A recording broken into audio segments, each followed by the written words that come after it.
Gotta love technology. Oh, isn't this technology marvellous, isn't it? Yes. We should have the intro soon, starting now.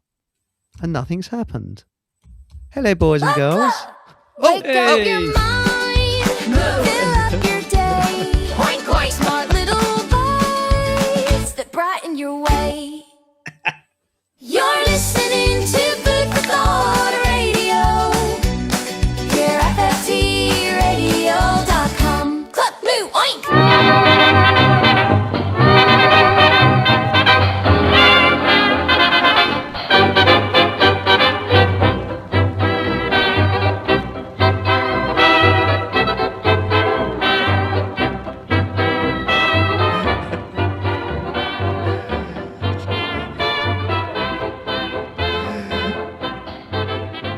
Good evening.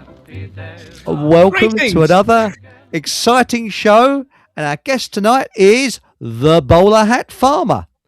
Or tonight, the headphone hat farmer. I am tonight. Yeah, it's a job to wear me headphones and me bowler hat. I've got to be honest. Well, this is I think it's the third or the fourth intro I've ballsed up because I went too early. We're sitting there thinking, is it going to start? It should start any moment now. No, nothing's happened. I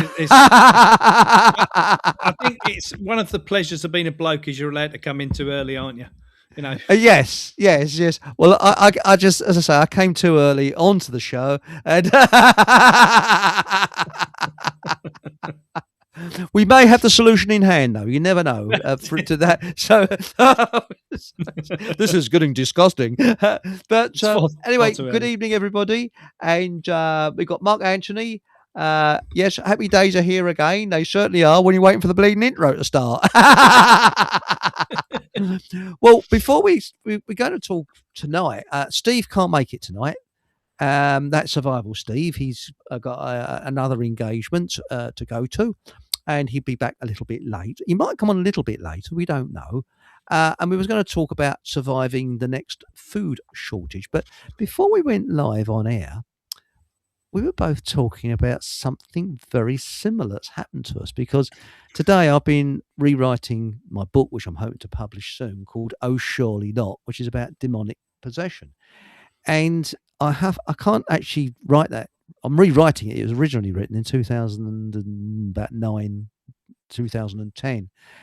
And I can't spend too much time on it, and the reason why is it emotionally affects me. It really does. It still does after all these years from what really happened. And I originally wrote the book and never published it under a pseudonym, and changed the names of the two people that were possessed. Now I've said sod it, and I'm going to publish it. I'm thinking of doing it under my own name and using their names. As long as I don't mention where they live, I think it should be quite safe. Because the reason I changed their names in the first place was I thought people would go walk along the road and spit at them. Seriously. So, but I think it's 16 years, that's past now. Yeah. But it's a very right, and I'm hoping to get Jerry Mowinski on the show, who is an expert on demonic things, because he was a psychiatrist who worked in the American prison service, who dealt with schizophrenics, and he said they definitely could hear voices, and those voices really did exist. So there we go. Yes. It's an interesting one, Chris, because I have a friend whose oldest son was in that position, and or an ex-friend, and I would see him literally be the Jekyll and Hyde. That's right. And I don't think how demonic demons attach themselves is the question, because I don't think he was only the host for that being to be. And I think that the person's mother was actually the controlling factor. And I think she was the person who had this aura, being whatever it was. And I think she portrayed, whatever the word is, onto him. And he could go through times where he was very, very good in his life and times where he was in a very, very, very dark place. And I think the more I got to know him and the more I got to understand him and when he was locked up, and because he would often get himself into a lot of trouble because he put himself on railway lines and all sorts of things in the middle of the night in front of trains, and he'd be rescued by people, and then he wouldn't have a clue what had happened, and they'd lock him up, and the cycle would continue on and on and on, and that was a really interesting thing to see. And in the end, a friend of mine who's a shaman went and met with him, and got it out of him, and and physically dealt with it, and that was and he was only a young lad. You know what I mean? It was like really, it was heartbreaking. It's just you just couldn't believe how he would, even how he walked and how he talked and how he held himself. Everything would change in accordance to who he was. Yeah, it was Chris. It was bizarre. It was absolutely. Same with my sister. You could literally see when he was possessed. That's right. That's right. And what happened with me? I mean, my brother-in-law, I believe, brought it in. It then linked onto my sister, and then my mother was infected as well. And what would happen is she would be two personalities. She would accuse you. I mean, she accused my father. Now, my father's the most gentle man you could ever wish to think of beating her when she was a child. My dad, I remember he was Frau at this time. He went, "Oh no, what are you accusing me of that for? I've never beaten you at all." And then she'd say, "I never accused you of anything. What are you talking about? I don't know what you're talking about." He said, "Well, you just accused me of beating me." No, I didn't. Because there's two personalities. And then you look at my brother-in-law and he'd be standing there going, you say, "Hang on, what's the joke? Why are you laughing?" And he said, "Don't bring me into it. Don't bring me into it. It's between you and your sister." Yeah. I think the trouble he was the controller. Yeah. He was manipulating. I think the problem is, Chris, that we as human beings these days, and I'll say these days, we look at everything in very black and white. If someone stood in front of you behaving in a certain manner, we have to be able to label that, and we might say, "Oh, that child's got ADHD, or that child's got this, that, or anything else." What it might be is not that.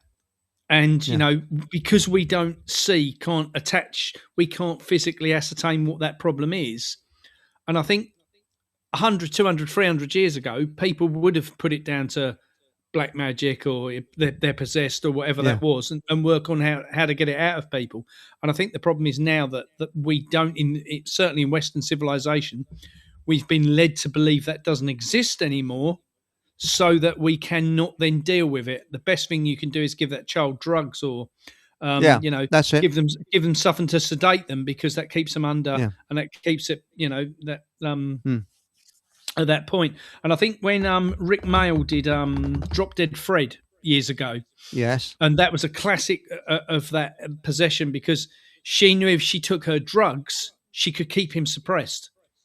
And I think that really kind of, for me, that film was really good at exploring the possibilities that a lot of kids we think are just, just fucking nutty or tapped, whatever you want to class it as these days. It's demonic. But they're not. They're not none of those things. They're just fucking possessed. I agree. I think we've got to start looking at things again for what they are. And this brings. Sorry, mate, I chimed in over you. Sorry, I was just going to say, Chris. I'm back to our note earlier. Modern medication is one of the reasons they want us to believe that, because modern medication, on a science level, can cure anything, but it might not be able to on a biblical or historical or whatever level that might be. That might be completely different.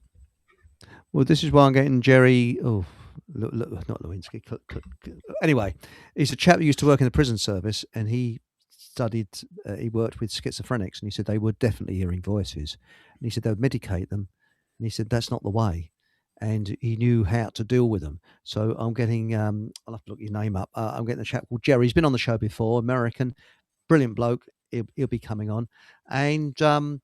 Also, my book, Oh, Surely Not. That's the name of the title, because that's what people say when you tell them. They go, "Oh, surely not." So it was called A Vampire Amongst Us, but I've changed the name now to Oh, Surely Not. I think that's better. So anybody wants a copy, there'll be discounts for Mall supporters and people like that, people like residents and all kinds of people but they're moving on. Now you're thinking, what's this got to do with farming? Because what my family went through was a microcosm of the way governments work. Exactly. Identical. My brother-in-law worked because what is right is wrong, what's good is bad, everything's back to front. If you saw, I'm being careful in the book. I'm not. I did write it under a pseudonym, but I've decided not to now, and I'm not mentioning my sister and brother-in-law's surname. So, and I'm not mentioning where they live, so they're reasonably safe. So I think I'm safe from that point of view. And the little bastard my brother-in-law sent me, I haven't seen him for 16 years, a letter telling me that my sister's in a nursing home. And earlier this year, and then he started tormenting me again. So I just said, please go away. And I've heard nothing since. Everyone's saying it's Jerry Mazinski. Mowinski, that's the one. Jerry it sounds like a cake, doesn't it? I've had a Jerry Mowinski cake. It's brilliant, you know. And that's it. Thanks, Aunt Sally. That's much appreciated. Yes, that really is. And now, Asperger's fudge, he's our cultural attaché. A trauma can fracture the psyche, causing a split in person. It can also open a space for entities to jump into. Yes. This is going slightly back to what we were talking about last night. And I think a few people didn't like what we were talking about last night. I got a thumbs down in Rumble. But I think that I don't know what they get up to behind closed doors, Masons. I really don't. But what I've read and what I've seen, the limited knowledge I've got on, I think they could open up portals, which are not very nice. Could do. Chris, I don't know. I don't know if you've heard about this. You're talking about portals. It was common knowledge that the reason the invasion in Iraq took place was because there was a portal there, which they knew existed. The minute it was found, then the Americans stormed in within days and invaded Iraq. What people don't know is that there's a 10th portal, the last one of the Americans hold 9 of them. Yeah. But they need all 10 to make them work. And the last one is sitting in Iran. And that's why we're going to war with Iran at the minute. They need that last portal to be able to use them.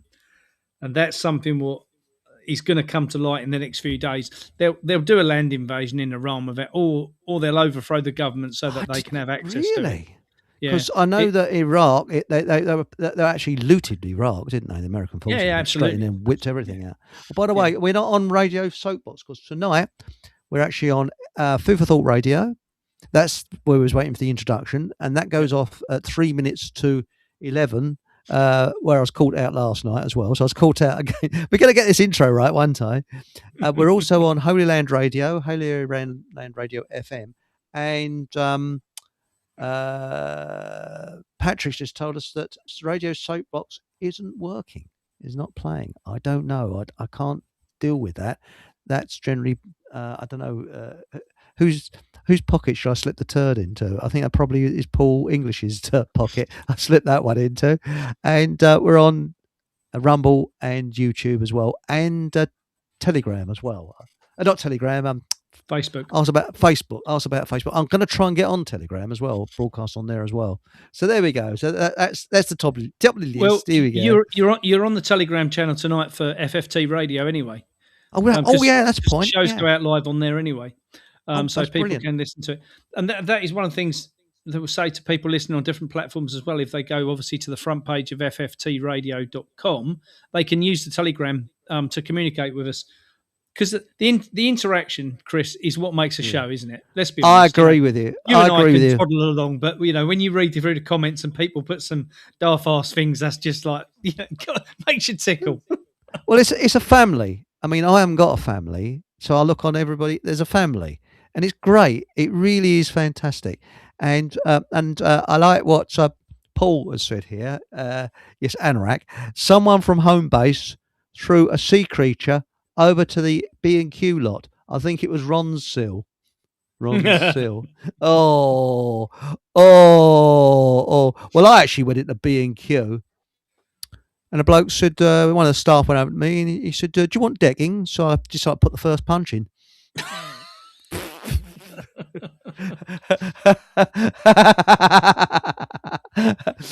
Patrick, good evening, mate. Oh, sorry, good afternoon to you, all the way from Wisconsin. Are you there? Are you there, Patrick? Don't be shy. Now, Newkey Browns said, what will the portals be used for? I haven't the foggiest idea. Well, Chris, these are apparently portals what you can control people with. So from what I understand, if you believe in the biblical side of fallen angels, the fallen angels set up these 10 portals to control the masses. So these allow thought control and mind control, which is how they've been able to control us for thousands of years, is because they can manipulate our thoughts. Why would the Americans want them? I can only ask the question of, would the Americans gain anything being able to control the thoughts of all the people on the planet? It could be. Oh, by the way, Richard Blake said, that's a good point. That's a very good point. I hear voices due to epilepsy. Oh, I feel sorry to hear that. I have had it all of my life. It's so stressful and scary. Oh, I'm so sorry to hear that. Epilepsy. Now, look, I'm not a doctor. I've got no medical knowledge. I mean, let's put it this way. The dog next door has probably got more medical qualifications than I have. But, he's got more medical qualifications than Bill Gates. But anyway, I was going to say, I'm probably talking bullshit, but you never know. You might get something from it. Have you tried looking at a keto diet or having a word with the doctor? I don't know if the doctor or changing something in your diet, because I know that for stress, vitamin B1's pretty good for it. But again, please don't take my word for it. Please do your own research. But I'm not a doctor. That's just a little I hope I can be helpful. I was just trying to be helpful, okay? So I'm very sorry to hear that. And Patrick's working his guts out. He says he's not broken at the moment. He's on Holy Land Radio and he's staying mute. Oh, well. But now, the thing I was going to... What direction shall we go into tonight? Mark, shall we go into... Take your pick, I'll meet you there. Well, hang on. We're interested in the same things, like... Tea. Tea, yeah. There are conspiracies. They're truths about what there used to be conspiracies, but I think that's changed, hasn't it? Because things we class as conspiracies a few years ago are now somewhat out the window, and everything's suddenly the truth nowadays. Well, that's right. It's like what's happened in the Antarctic. Why can't you go there? And things like that. I mean, what they bleeding hiding up in the Antarctic, and why is it? They've still got records locked away from World War II, which is very strange. Yes. And they're locked up until 2045 and beyond. The one I'd like to know about, Chris, of all the things which I've always had the fascination over, of digging into history and so forth, is what sits under the Vatican. What information does the Vatican hold that could be so damaging to either them or us that they won't let us have that information? Because there is, when you start looking at things like the Scrolls of Alexander and different things, which we know we're out there. And if you look at, I'm from a not non-religious, but spiritual. Spiritual, and I certainly have my belief in the Old Testament, not the New Testament. I think the New Testament was made up by the Romans, So, but if you look at the Old Testament and the stories what are in it, those stories are obviously documented evidence of things what happened in the past. That's my belief. I think you're right. What could possibly sit in the Vatican that they do not want us to know about? Is it the physical 10 Commandments? Is it does the cross sit down there? Whatever it is, something somewhere is tangible about the fact that we're not allowed to know, because it would blow our heads if we did know. Now, you mentioned about the Old Testament. I mean, I know very little about it. I've never read the Bible. I come from they weren't particularly religious. My family was C of E, and but I like to believe that I'm spiritual but not religious. That's the way I Yeah. look on it. And I think that to treat everybody, I like to be treated myself. That's the way I was brought up, to be like, treat everybody like how you like to be treated yourself, you know. And now we've got a bonus one here. I ran out of B&Q with one of those tools that puts holes in walls. Security ran up to me and asked what I was doing. I said, it's just a drill. Oh, dear, Lord, that's really out the crackers. That's really out the Christmas crackers.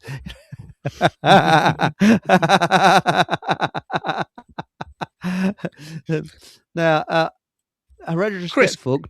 Yeah. What about UFO side of things? Because I have always struggled with the thought that, all right, I know it says in the Bible that there is water down below and water above. I understand that. And I think at some point, if the firmament did exist, did the firmament break? And that's why we ended up with the floods. Because it does say in the Bible that God created the earth for man to walk on all of it. Well, you can't walk on the water. So was the water not there originally, and that's there since the firmament broke? But that aside, what I was going to say is, I find it difficult to believe when you look at the stars at night, and there's quite a few of them up there on a good clear sky, let's say. There is. I find it difficult to believe that we are that unique in the space of infinity, and I mean absolute infinity, that we can be the only ones out there. I agree with you, but I actually think this goes back to demons. I think they're here and they're beyond our perception. We can't see them, but they're pulling strings and they're doing things weird. I mean, I know I keep on about this, but I do believe that psychopaths are not human. They're different. They're subspecies, because you look at these people in Parliament spouting off and sort of, oh, we're going to do this and do that. I don't vote. And the reason I don't vote is because we got to get the head of the snake, and that's not the head of the snake. That's the tail of the snake, basically. We got to get right to the top. Who's dealing with the doshy, washy, woo woos, and then you're going to find out. But what they do, what the elite do every time is they stir up trouble with the natives. So what do they? And whilst the natives are fighting each other, not seeing what the elite are up to by screwing you with taxes. Well, and this is what the war's over and things like that. I was going to say, I think we know the reason they're important to a lot of people at the minute, isn't it? Is to get the natives fighting. And, you know, if you look at that for what it's worth, it becomes quite clear as you look into it that we are in a situation where they're deliberately mind mapping all of us. And, you know, and coming at it from a point that they say, oh, we've created this issue for you to, you know, now be involved in. And, you know, shaky, shiny, keep looking over here and you won't have to worry about what we're up to. And I think, you know, I don't know, Chris, if you've spent any time, or any of the listeners on tonight have spent any time going through the Epstein files. No. Jesus, they've been interesting to look at. Really? You look them up. They have been, I mean, there was one on there today, which was talking about Mark Zuckerberg from Facebook, right? And he had sent a message to Epstein. There's a picture of him up to his waist in the sea, holding a newborn baby. And he's talking to Epstein, saying, oh, this was a great privilege to have been able to come and be part of this. To know that when I was holding that baby just inches from the water, and that baby was completely in my control, and I could do whatever I wanted to that baby, irrespective to its mother being on the shore screaming for help. And I thought, what kind of sick bastards, perverted buggers have we really ended up with on this planet? And I know last night's show, you know, Stephen made a point that morally we've got to kind of realign our compass to kind of get people back on track, to start realising what is right and what is wrong. I mean, I looked at that today when that came out, that one particular one came out, and I thought, how many people will be shocked by that? But how many people, and I include myself in this, did not shut their Facebook account down? Precisely. I'm the same. And I'll tell you something else. I'm getting a bit concerned because once upon a time, you'd see something, you go, I mean, I couldn't see pictures of World War II with people with legs and arms hanging off and things like that. I can look at it now and it just sort of, oh yes, well that's bad, isn't it? And then next, you get kind of hardened to it. Well, you're deliberately encouraged to. That's right. And by the way, Patrick, Anorak's here, and I believe, Anorak, there's a rumor going around that you are a flat Earth enthusiast. It's just a rumor. I certainly don't believe what NASA tell us. I think what NASA tell us is a pack of lies. I'm still not sure whether it's flat.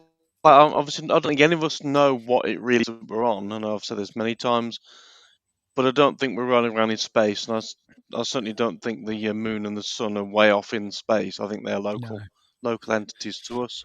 And with what you were saying before about there's certain things that they keep from, it's like you were saying about the Vatican mark. Yeah. There's stuff in there that we don't know about. And I'm always intrigued by all these ley lines that we've got. Like in London, you got Hyde Park, which sits on a ley line. That's right. But is it an energy line or a ley line? Corridor of America. Sorry, is it a ley line or an energy line? Washington DC, Boston, New York, and I'd like to know links to ports, things like football, and why are the stadiums where they are? Are they in this particular location because that means something to the elite? I don't like calling them the elite because they're parasites. But they like in London, like how the proximity of like Everton and Liverpool to each other they were literally 2 streets or 3 streets apart. Yeah. Obviously, they're not now, but yeah, it just doesn't. I think these things mean something more to them than just a football match. Without a doubt. Yeah, without a doubt. That's if you're looking at harvesting energy, and you can get if you remember, there was a kids program years ago. I forget which Disney or Pixar. I think it was a Pixar. It was Monsters Inc. I think it was called. I remember my kids were heavily involved in watching that, and you could either tickle kids and make them laugh to take their energy, or you could scare them to make energy. And if you look at harvesting energy as a force, then if you can get, I don't know how many, but let's say 50, 60,000 people in the stadium and then score a goal and get all that energy, that's a vast amount of energy. Because let's face it, we are, as a battery pack, we are the only thing on the planet what doesn't need plugging in to charge up. We charge up automatically, so everything we do charges us up. So all they've got to do is harvest that energy from us. It's just spot on there. Oh, by the way, Alice Gorgeous has said, oh, by the way, 2 things. I'm sorry I butted in earlier, and it's very rude of me. Please accept my apology. But there's a difference between ley lines and energy lines, I found out. They're two different lines. Yeah. But the other thing I was going to say, Alex Gorgeous says, Anorak, you keep coming in and out. No, he's just breathing, Evie. Yeah, your sound, that is. So I think your sound is tits up. So I don't know quite what's happening in your sound. It sounds all right here, but I don't know quite. And so my world now.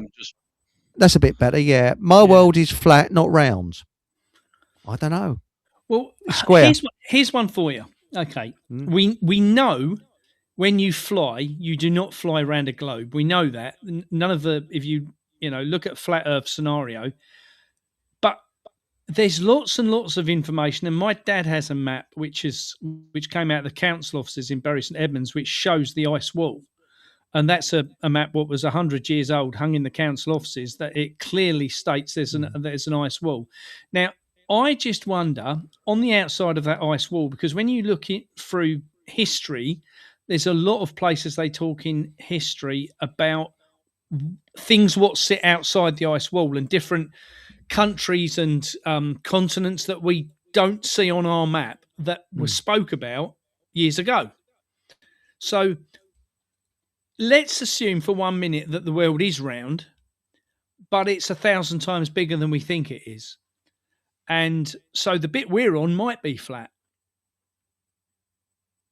Yeah, He's got a good point. That's a good point. And and is outside of that ice wall, if there is an ice wall, is there lots and lots of other planets which all think they're round as well, or think they're flat as well, which are just there without knowing about us, and we don't know about them.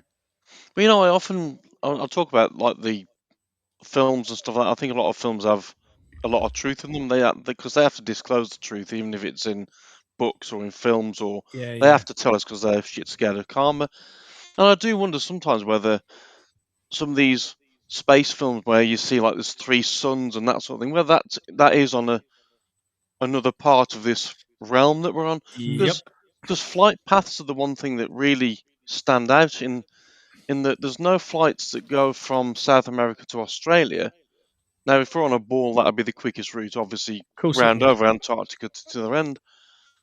But none do that. They all come across into the northern hemisphere and go back down, which if you put on a flat map, is a perfectly straight line. And I still don't think that. I still think that we have the energy above us as well. I still stand by that as well. That pylons tap into the energy above us for free, and the aircraft fly once they're at altitude. They don't need any fuel. That's why they absolutely agree. They don't use the engines to fly. They just basically use the ether. I've got a friend who's a pilot, and I spoke to him earlier today, and I said to him, I've got a theory I want to run past you. And he said, what's that? I said, are the plane's wings big enough to hold all the fuel they need to get across the Atlantic and the Pacific and the Indian Ocean? And he said, no. I said, so how do they work? Am I right in thinking that the plane fuel is used to get it off the ground? Once it's in the air, it just generates its own electricity to keep the motors spinning. And then you put the engines back onto land, so you've got your back thrust to stop you.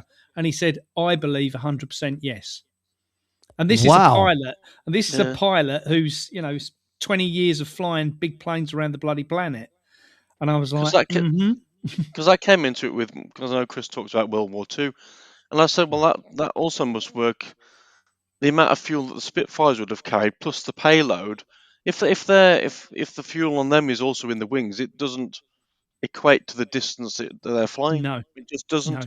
And I look at it in the respect of that a locomotive, for example, a big diesel locomotive will have 5,000 gallons under it, and that fuel tank is pretty much half the size of that locomotive. Yeah.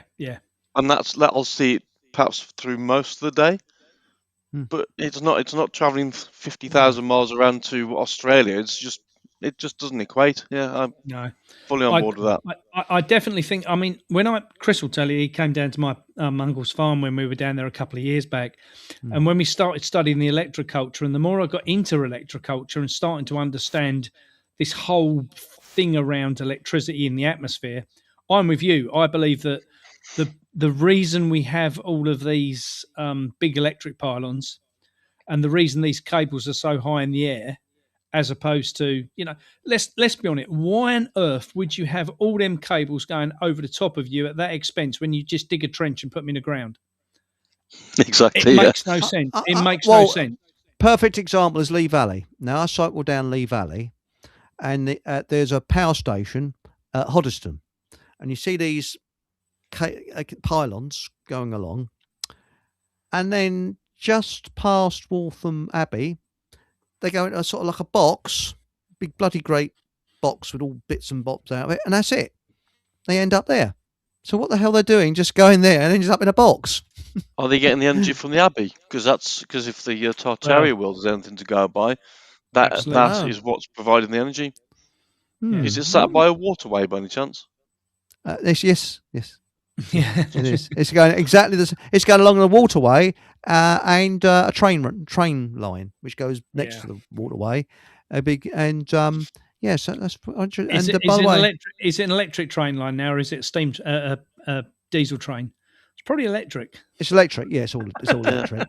Yes, it's interesting. And well, I've posed the question before about with regards to the London Underground as well, that they had electric trains in 1902. Well, how did they get the power to those trains? That's right. And again, this sort of comes back to the link between the Vatican and what we're not told. Because if we're told that these citizens, I shouldn't use citizens because that means slaves, but the people, when these trains were put down, should we say, Would the civilization then, which would in theory be a lot poorer than we are today, would they prioritize electric trains over electric street lamps and perhaps a bit of electricity in the houses? Surely you'd start there because you'd have a much smaller population, and as that builds, then you think, oh well, maybe we could get some, I don't know, something. We'll call it an underground train, and we'll start using them with electricity as well. But you wouldn't put those in first and then hope the people are going to turn up to use them. It's No, I do wonder. Weird. I do wonder if years ago, and if you go back, we're told the London Underground and so forth was built in 1850. Is it around about there? Yeah. We're told that's the case.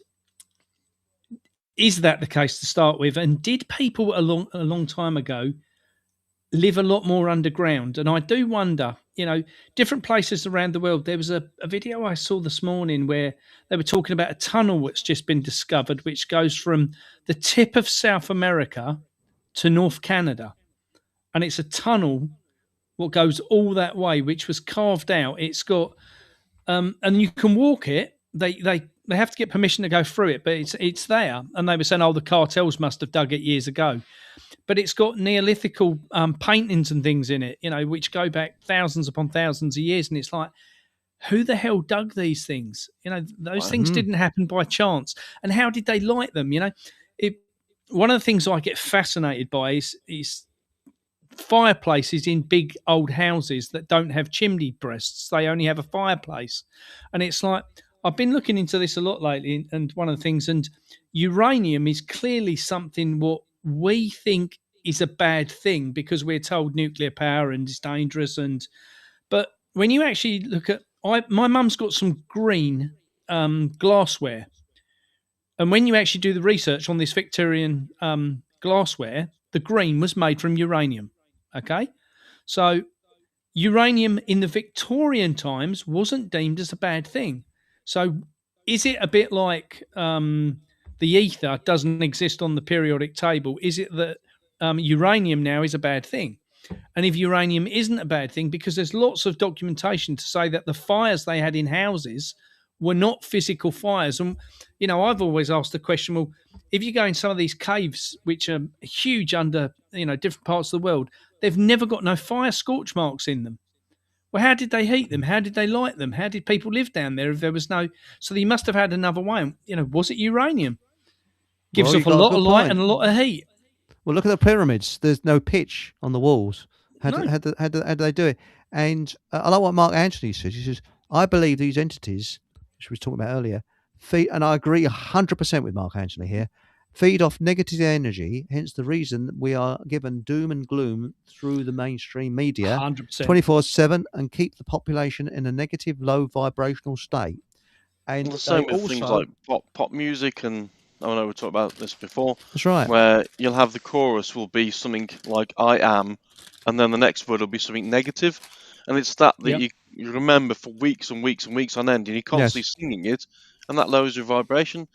And with regards to the underground, just if anyone's ever travels down to Marylebone on the Chiltern line, and you go down to Marylebone Underground Station, have a look at the tunnels at either end of that station, because when you look at the height of the train compared to the height of the tunnel, the height of the train or the tunnel the train goes into looks like it's been adapted to fit the train rather than.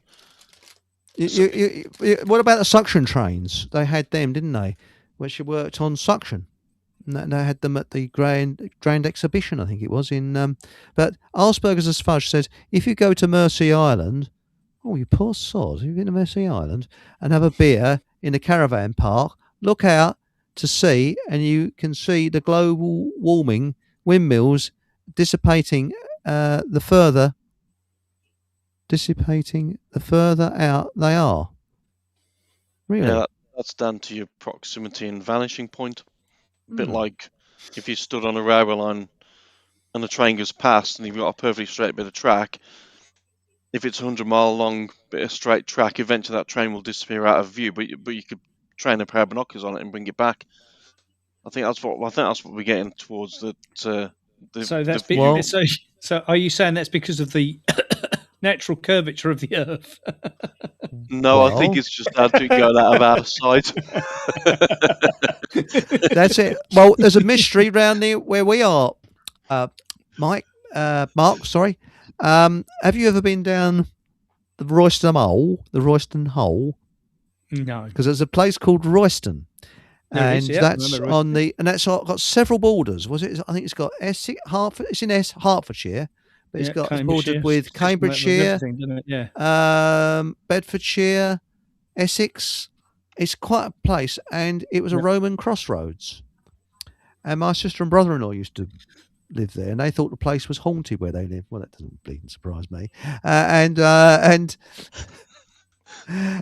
my sister saw UFOs and all kinds of things there. But I went down the Royston Hole, and they don't know who dug it and why.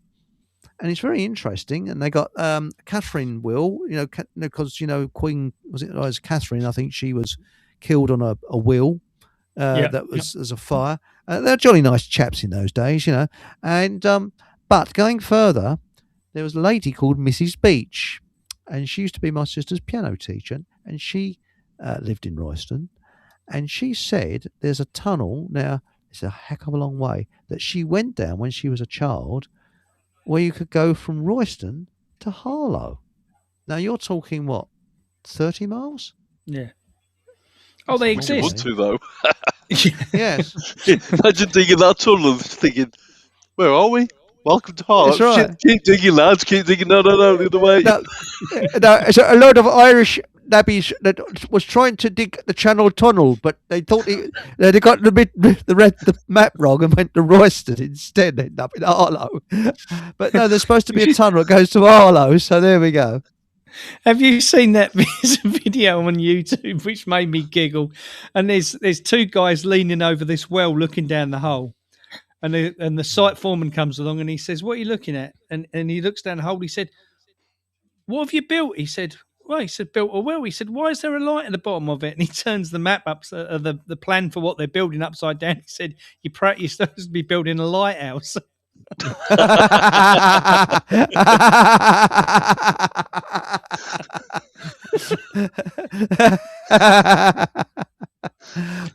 Well, it's like I'm sorry about the Irish jokes. Irish joke: a bloke falls down a well, and his mate shouts, "Hello, are you all right? Have you broken anything?" He says, "Don't be silly. There's nothing down here to break." Sorry. Oh, God. And I thought my B&Q joke was bad. Now, apparently, Royston, so Warhead Rex said, Royston has Templar glyph, or maybe a Mithrak. Or is that some sort of rash or something? I don't know. I can take tablets for it. What is a Templar glyph? Anybody know? I'm not going to Google that. Does it really? Might be illegal. That's right. And Jason Shurika on YouTube has spoken of a tunnel going from New York to London in 1 hour. Yeah. Wow. I've heard a lot of this. I've heard a lot That's of why, that. a lot of these people in power, that's how they travel around the world so fast. They don't travel on things like we do. Makes perfect Yes. sense as well. Yeah. It does. And was it Exo said, some of our best friends are Irish? Yes, and my great-great-great-great-grandmother was Irish. I found out in the 1790s, so I'm a bit Irish. Hello there. But and I tell you, you hear the best Irish gags from Irish people. You hear the best Jewish gags from Jewish people. And actually, I worked with a Hindu who said, an Egyptian who said they have English jokes in Egypt. They take the piss out of the English. Yeah. And one, she told me, she said, "How do you get 40 Englishmen into a minicar? You make one a fall when the rest will crawl up his arse."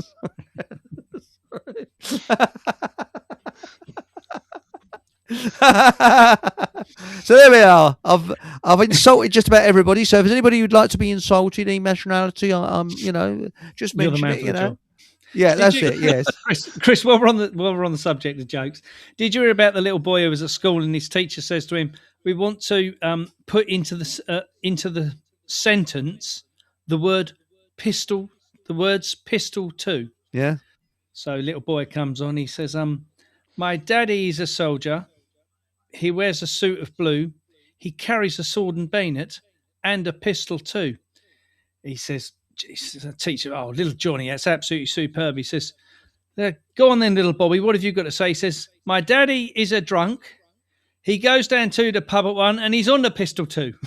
Oh, I like that one. Well, you're probably, I was joking. People have taken the piss out of my yellow glasses, and you're probably wondering why I'm not wearing them Your tonight. Bono glasses. My Bono glasses. I looked at it this morning. I thought you'd look. I said to myself, "Don't I look a complete?" I mean, I really did look a complete wally last night. And do you know something? They gave me a bleeding headache. I got off. And mate, I'm thinking, oh, because it's all right. Because look, you're seeing sort of, I seen yellow all the time. They're tainted. See, to me, that's like when you used to have the toffee pennies and you'd eat the toffee and then you put the wrapper over your eyes or something. That's it, yeah. Yeah, we used to do that as a kid. I'll tell you another one. Did you ever deprive Sheldon? What about what kids used to do? I didn't do it because I was goody. They used to stand on there used to be a footbridge over the road, and in the summer you stand on the footbridge, gobbling on the cars, and you got 10 out of 10 if you got an open top convertible. So some poor son's driving along with his girlfriend. Hi, honey. And suddenly, bonk. Big loogie hits him. Oh, bleed now. Exo said, get a refund from Poundland. Cheeky sod. They cost me about 21 quid, they did. Yeah, so there we are. Were they wearing a mask and a stripy jumper when you bought it? But no, actually, you can't. You block it up. But quite honestly, I found it just gives you a headache after a while. You think, you're looking through this yellow haze all the time. So do you wear them when you're driving your car then? No. I was saying because when you get to a set of traffic lights, how do you know when it goes to green? Because presumably he knows it looks blue. Yeah, you got a good point there. No, and I've actually stopped wearing glasses on my push bike now. But the only time I wear glasses is when there's when they have all the little gnats around, things like that, and they go in your eye and shit and that flying around. But no, what I was going to say is, what's this? Oh yeah, Mark Anthony. What does the mafia and a pussy have in common? One slip of the tongue and you're in deep shit. I do hope your girlfriend's got her fingers in her ears and not around. Yeah, she can't hear. Oh, that's good. She'll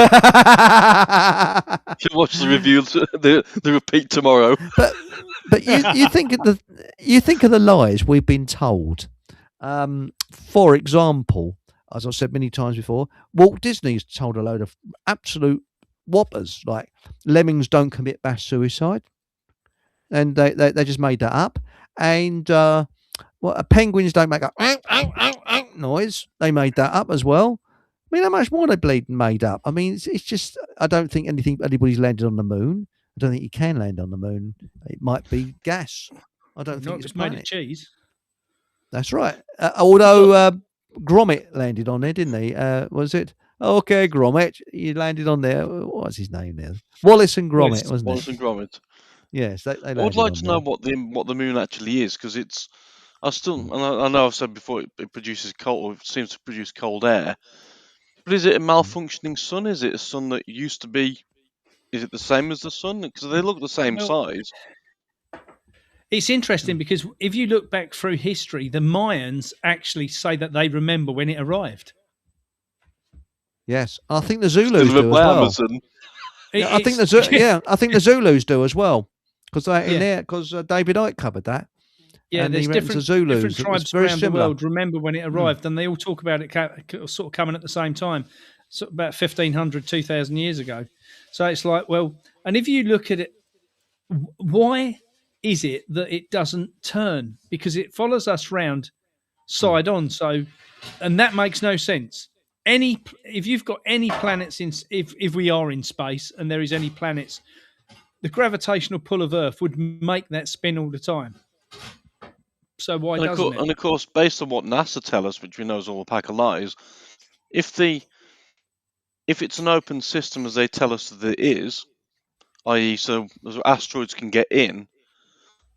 If the pull of the moon is that great, it can move tides. What would stop the tides? What would stop the water actually getting off and going to the moon? If that makes sense. Because if the gravity, if it can pull billions of tons of water that far, it'd do the last bit.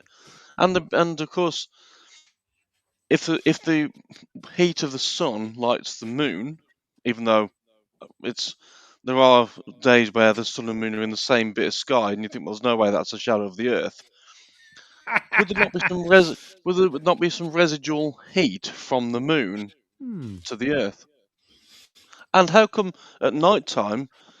I know the Earth, according to NASA, the Earth moves around and we're on the dark side when it's night time. But if you shine a torch at a ball, you'd still see some light coming off it or going past it. But we don't see. I mean, I look out now. There's no light out there now, other than the shitty street lamps. And our shitty street lamps. I mean, I find it entertaining. I've got a friend who lives in Australia, and I messaged him one day, and he's always talking about me, being a conspiracy theorist. And I messaged him, and I said, I'm looking at the sky, and I can see the sun and the moon. Can you tell me what you've got? He was like, no, you can't. He said, we've got it. I said, no, you can't have. Look, they're here. He took a picture and sent it to him. And he was like, no, you can't have them. So, well. Yeah. And why do you see the moon during the day? But Warhol Rexer says Disney convinced us that cats were telepathic, did they? And from outer space. I didn't know that. And Alice Gorgeous, she's quite correct here. They made up the fact that government are in charge. That's a lie, isn't it? Yeah. Because the Prime Minister of Great Britain is the director of the Bank of England. It's not, and not someone that likes going up the Arsenal with Ali. What you His mean? friend Ali, the Arsenal Football Club. The one who's got some Ukrainian friends. Yes, he has some very strange Ukrainian friends around his house that they want him welcoming home with the real home fire. Yeah, absolutely. Yes, the kind of fire you need to put a poker in every now and again. Yes, but now the thing is, what's this? This is the answer. Exo says because they used also pelts from cats on people undergoing the water cure treatment because cats apparently knew of a certain geometric healthy Earth map. Okay, not many people know that. Yes, keep on taking the medicine. I think you'll be all right later on, here we are. And it says here, hence why cats sleep in some areas of a house one time, then shift. Now, it could be they pick up the energy. What about different energy? What about what we pick up? I mean, for example, going over to barefoot. Now, apparently, we're born to be barefoot. And you heard that. I don't know if you heard that story about the chap who first looked at earthing, and he went to a North American Indian reservation, and directly he went. I don't think they were in. I think they were going into a house. Directly walked in. They said, "Take your shoes off." And I said, "What's that?" And they noticed that from 1960, a lot of the people started getting sick. And in 1960, they made synthetic soles to shoes. Yeah, rubber sole shoes, yeah. And when we had leather, it was earthing us, and we weren't being earthed. And I've actually got an earthing blanket, and they're bloody good. And there's a doctor that talks quite a lot about earthing. So I think there is something in, earthing ourselves. But, I've seen that electroculture, and it's absolutely, like growing plants is absolutely bloody fantastic. And I'm actually sort of using it, not very well, but I'm sort of using it. But what we were going to really talk about is food. Now, all right, I actually think, crisis, what crisis? I think we are sort of like this at the moment in this country, saying, well, we go to the supermarket, there's plenty of food, there's perfectly okay. When do you think the shit's going to hit the Strictofan? Putting it bluntly. I'll tell you where I think we are on this. And this is my honest point. I did a video about food shortages yesterday, which I put on social media, and it's had tens of thousands of views across all the platforms. I think that we are going to hit, and I said right from the start, we were going to hit a a point in 2026 where the food would start to dry up. And if you actually go into supermarkets, and Gloria will testify this, she went into a few weeks ago. She went into Sainsbury's to get stuff, and we couldn't get anywhere else. And she said, "You keep telling everyone the supermarkets are, are going to be empty and they're not going to have anything in them." And then she laughed, and I said, "What are you laughing at?" She said, "Well, they haven't got any food in there, but they've got plenty of other stuff." And if you look at what they've done, they've increased the amount of things like crisps, biscuits, sweets. That's it. All the shit, basically. They've increased that on the shelves, the amount of clothes they're holding, cards, paperback books, all the stuff you can't eat. But when you actually look round, the food sections are shrinking. Oh, spot on. I've noticed that as Brookfield Farm, which I go to, and the meat section used to be great big long gondolas full of meat. Now it's half the size. Yeah. And there's a big challenge at the minute because we've got the problem that farmers have been encouraged not to produce food. Farmers have been encouraged to sell their farms when they want to retire and paid up to £300,000 to get out of it. So if you're a dad and you can take £300,000 tax free and the profit of the farm and you sell it and give your kids a good handout, or you allow the kids to keep the farm going after you die, knowing they're going to get taxed out of existence and they still won't earn any money. So if you're a dad of any kind of conscience, you would look at it and go, "Fuck, it's going to be better for you guys if I sell up." Yeah. And this is where they've got the farmers too, Chris. And so I agree with you. I think we're going to see food shortages because of lots of things. I think, one, the 2030 agenda clearly states that there will be food shortages and there will be a depopulation program in place. If you look back through history, every time communists want to take control, every time without fail, they have always, without fail, wiped out the farmers and the food supply first. Spot on. Yeah. You can look at the Bolshevik Revolution, China, you can look at Russia, wherever you want to go and look at it, communists, Cuba, they've always been prepared to starve vast amounts of people to get control. And I think that's where we are in Europe at the moment. I think people have been probably, I'm going to say, misled by thinking that people who are coming here on, invitation, let's say, via, little dinghies, they think that they're coming for a war. I believe that war is with us, but I don't think it's intentional from that side. I actually think they're being misled to come here, thinking they're coming to something else. Oh, you're going to be looked after. Yeah, you are to a point. And then what we're going to do once you're all here and you're all tucked in nicely in society, we'll take away the food and we'll just let you all fight it out and you'll wipe yourselves out and on. And, and I think that's what's coming. And you're right. Yeah. I do. And I've done thousands of hours of research over the years into my thoughts on food. And if you go back 25 years, Chris, we had massive meat mountains, grain mountains, lakes of milk, cheese mountains, butter mountains. It was all there. Now there's nothing. And in fact, there's nothing in the system.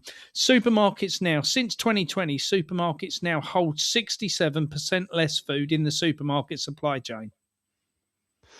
That says to me that, bear in mind, Chris, that during 2020, when the food started running out, it only lasted 3 days before there was supply chain issues. That's right. We now hold 67% less. How long is it going to last? A few hours? Literally, we're on such tight windows now. And you see how quickly that... Sorry, mate, carry on. It's not just that. Either it's the transportation side of it, with all this going down the path of going to electric vehicles, which they switch the grid off. They can't make deliveries. And I've been into our Sainsbury's today for the first time in 6 months, and although yes, the shelves were definitely empty and the fruit and veg was minimum amount, but also the amount of people in there was minimum as well. That was at 4 o'clock this afternoon, where it should be busy. So there's not. Yeah. So even the amount of people in there is much reduced, as in customers rather than. I've noticed that. But the thing that I am noticing, you see, look at it logically. They say grow your own food, fine. But the thing is that we've got to be like in communities that grow and protect our own food, because you're going to find people. I mean, I'm in a very difficult location because I'm in a home county, and of course, hordes of people will be coming out of London, going into the home counties where the stuff is grown, where there's food. So the first place they're going to come to, I mean, near where I am, is the largest amount of cucumbers being grown in England. It's the English capital of cucumbers. So all the no girls dirty will be jokes, right please. Oh yeah, you know. I'll tell you someone I did learn the other day, guys, was the last time this law was passed was 1939. So it gives you an idea of what time that was. Yeah. But in the last few weeks, I've got a guy called Ash who lives down in London, and he's one of the park rangers. And he's one of our ambassadors for the Food Hub. And he messaged me and he said, I've got something for you to think about. He said, they've just passed a new ruling for us to start growing vegetables inside the main parks in London again. Now, why would they do that if they don't think we're going to war or they don't think there's going to be food shortages? Why would they give consent for the parks to start putting public growing spaces into place? That is 1939 was the last time they did it. That is bloody weird. I mean, Exo has come up with a good one here. It said, Eric, I receive my weekly organic veg box from my hippie collective shop 2 miles away, but I spotted 3 products from as far away as Peru. Would Bowler Hat Farmer like to comment on this weirdity? Well, the problem is that this time of year, obviously, there's not a lot of British fruit about. Now, that, I will say, could easily be resolved. You know, we can grow soft fruit, especially. It doesn't take a lot of heat. You know, you can grow that in polytunnels through the winter. The problem and the reason we don't is because it's now so expensive to produce heat. To heat the polytunnels, they can't produce the fruit.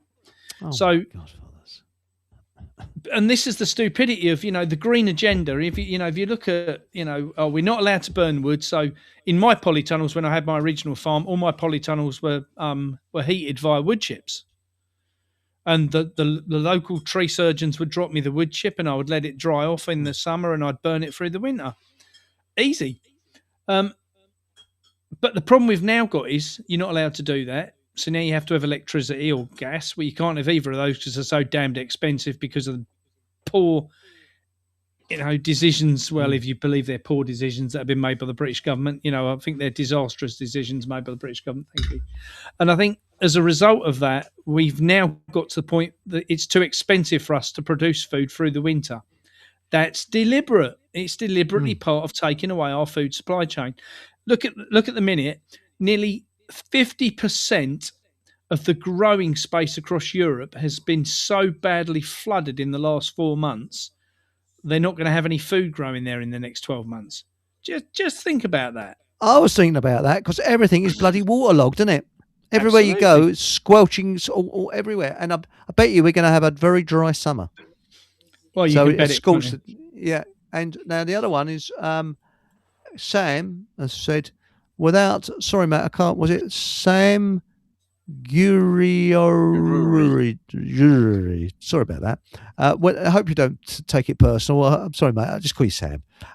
Without weapons and a community, you will be robbed. What do you think? 100%. We need Steve here to answer that one. I've actually changed my mind.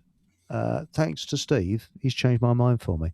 And I think this is what I think the show's about, you know, changing our minds and learning from other people.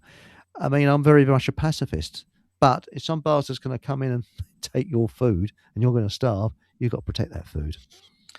Yeah, I think I think a lot of people, Chris, like you and I, who are just everyday people, have come, you know, over the last 200 years, let's say 200 or 300 years ago, everyone was about protecting their own belongings.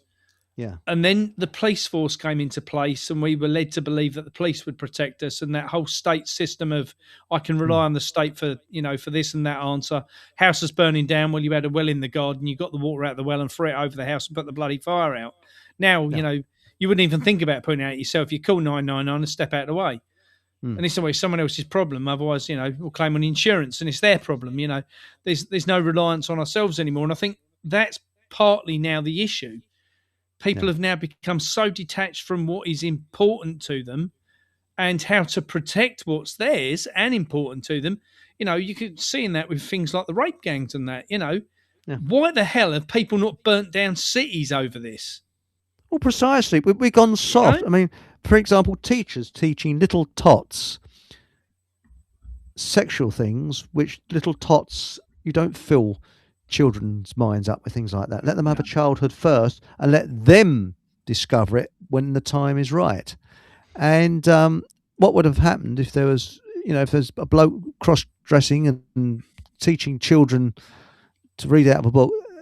I think our ancestors would have dragged that out. Well, you'd have had anybody like that and lynched them as a warning to anybody else. They wouldn't have tolerated it. We've become too tolerant, far too tolerant. And years ago, of course, you wouldn't have had school either. The children would have learnt from their parents on how to cook, how to make things, how to build things out of wood, bit of woodwork here, bit of metalwork there, how to repair a car maybe, before they had all this electronic crap on them to stop them working, just an engine and some seats, this is how it works. Skills, but that comes back to the same point again, doesn't it? It still comes back to the same thing. Everyone relying on the state. Yeah. Oh, to save me educating my children, what I'll do is I'll send them to school. To save me having to cook dinner, I'll get takeaway.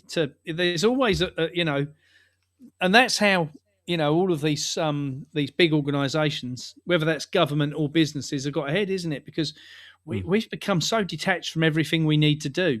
And the trouble is, we spend all our time at work earning money to buy all the things we think we need to, make sure the children have got the best shoes or the new mobile phone, the new iPad, whatever it might be. You think mobile phone, £1,000, iPad, £1,000, new computer, £1,000. And you go, fucking hell, I've got to work 3 months to buy the kids those things rather than spending the 3 months with the kids and just giving them you as the enjoyment of their life.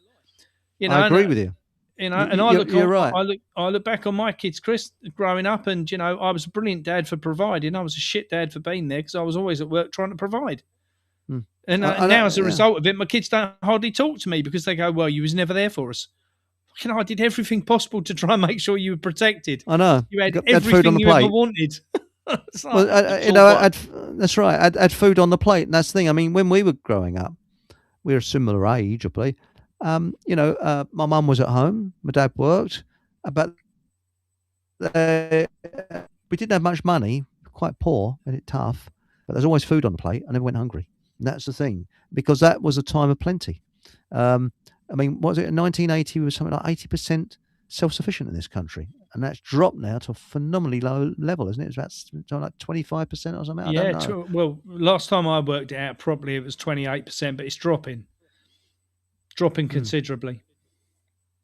Yes, and everything you're describing is by design as well, isn't it? To try and, like I said, they've been doing this for years, and they're getting rid of the family unit, getting to the point where one person, the mom or the dad, has to go out to work. Now it's two people have to go out to work to make the same ends meet, keep increasing prices on everything. So it's all by design. They've been trying to. The family unit has always been their target, and that's where we are now. Under communism, you don't need a family, do you? That's right. Under communism, the state is the family.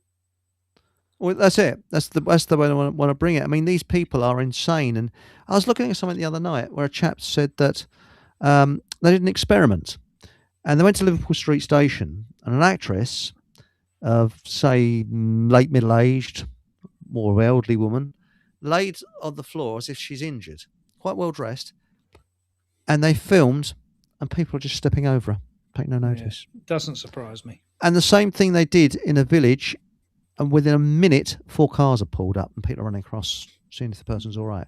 They did the same with a chap laying there, and people, and literally looking at their phones and just stepping over.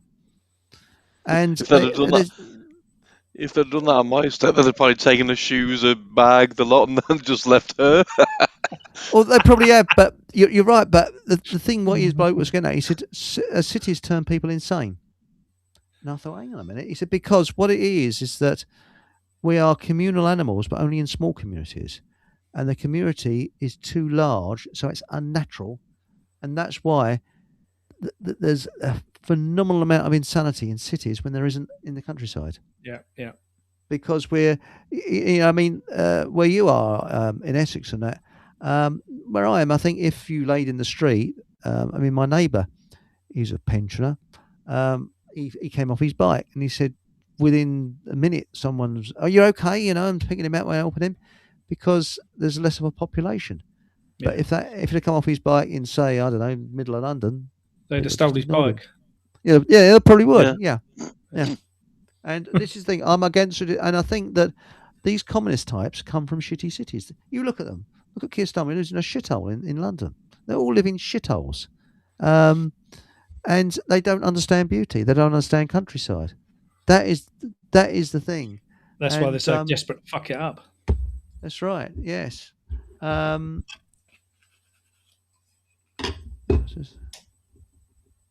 Need a job refused. It's a front. Now he says, what does Bowler Hat Farmer think of the often mentioned claim that native English British people in need of a job refused to do work along the lines of farming, veg, fruit packing, etc.? I'll tell you what I think about that, shall I? When I was a kid, my mum would drop us at the school gate, dive off to one of the local farms to do potato picking, rhubarb cutting, apple picking, pear picking, whatever it might be. In the summer holidays, we spent our entire 6.5 weeks picking something alongside mum. We would go and, if we could give mum an hour a day, and we'd spend most of the time just wandering about the farm, but we would spend, a little bit of the time picking alongside mum, which would make her wages up to really good money come the end of the week. I remember when we were kids, it was snowing really, really viciously, proper horrible. And me and my sister was probably about 4 and 6, and I just remember this, but they put a trailer in the middle of the field, what they were weighing the boxes of rhubarb onto. Mm-hmm. They put a fire in front of the trailer, bales all around the bottom of the trailer, and all the kids were huddled under on a load of straw. We were quite happy with a fire next to us, Yeah.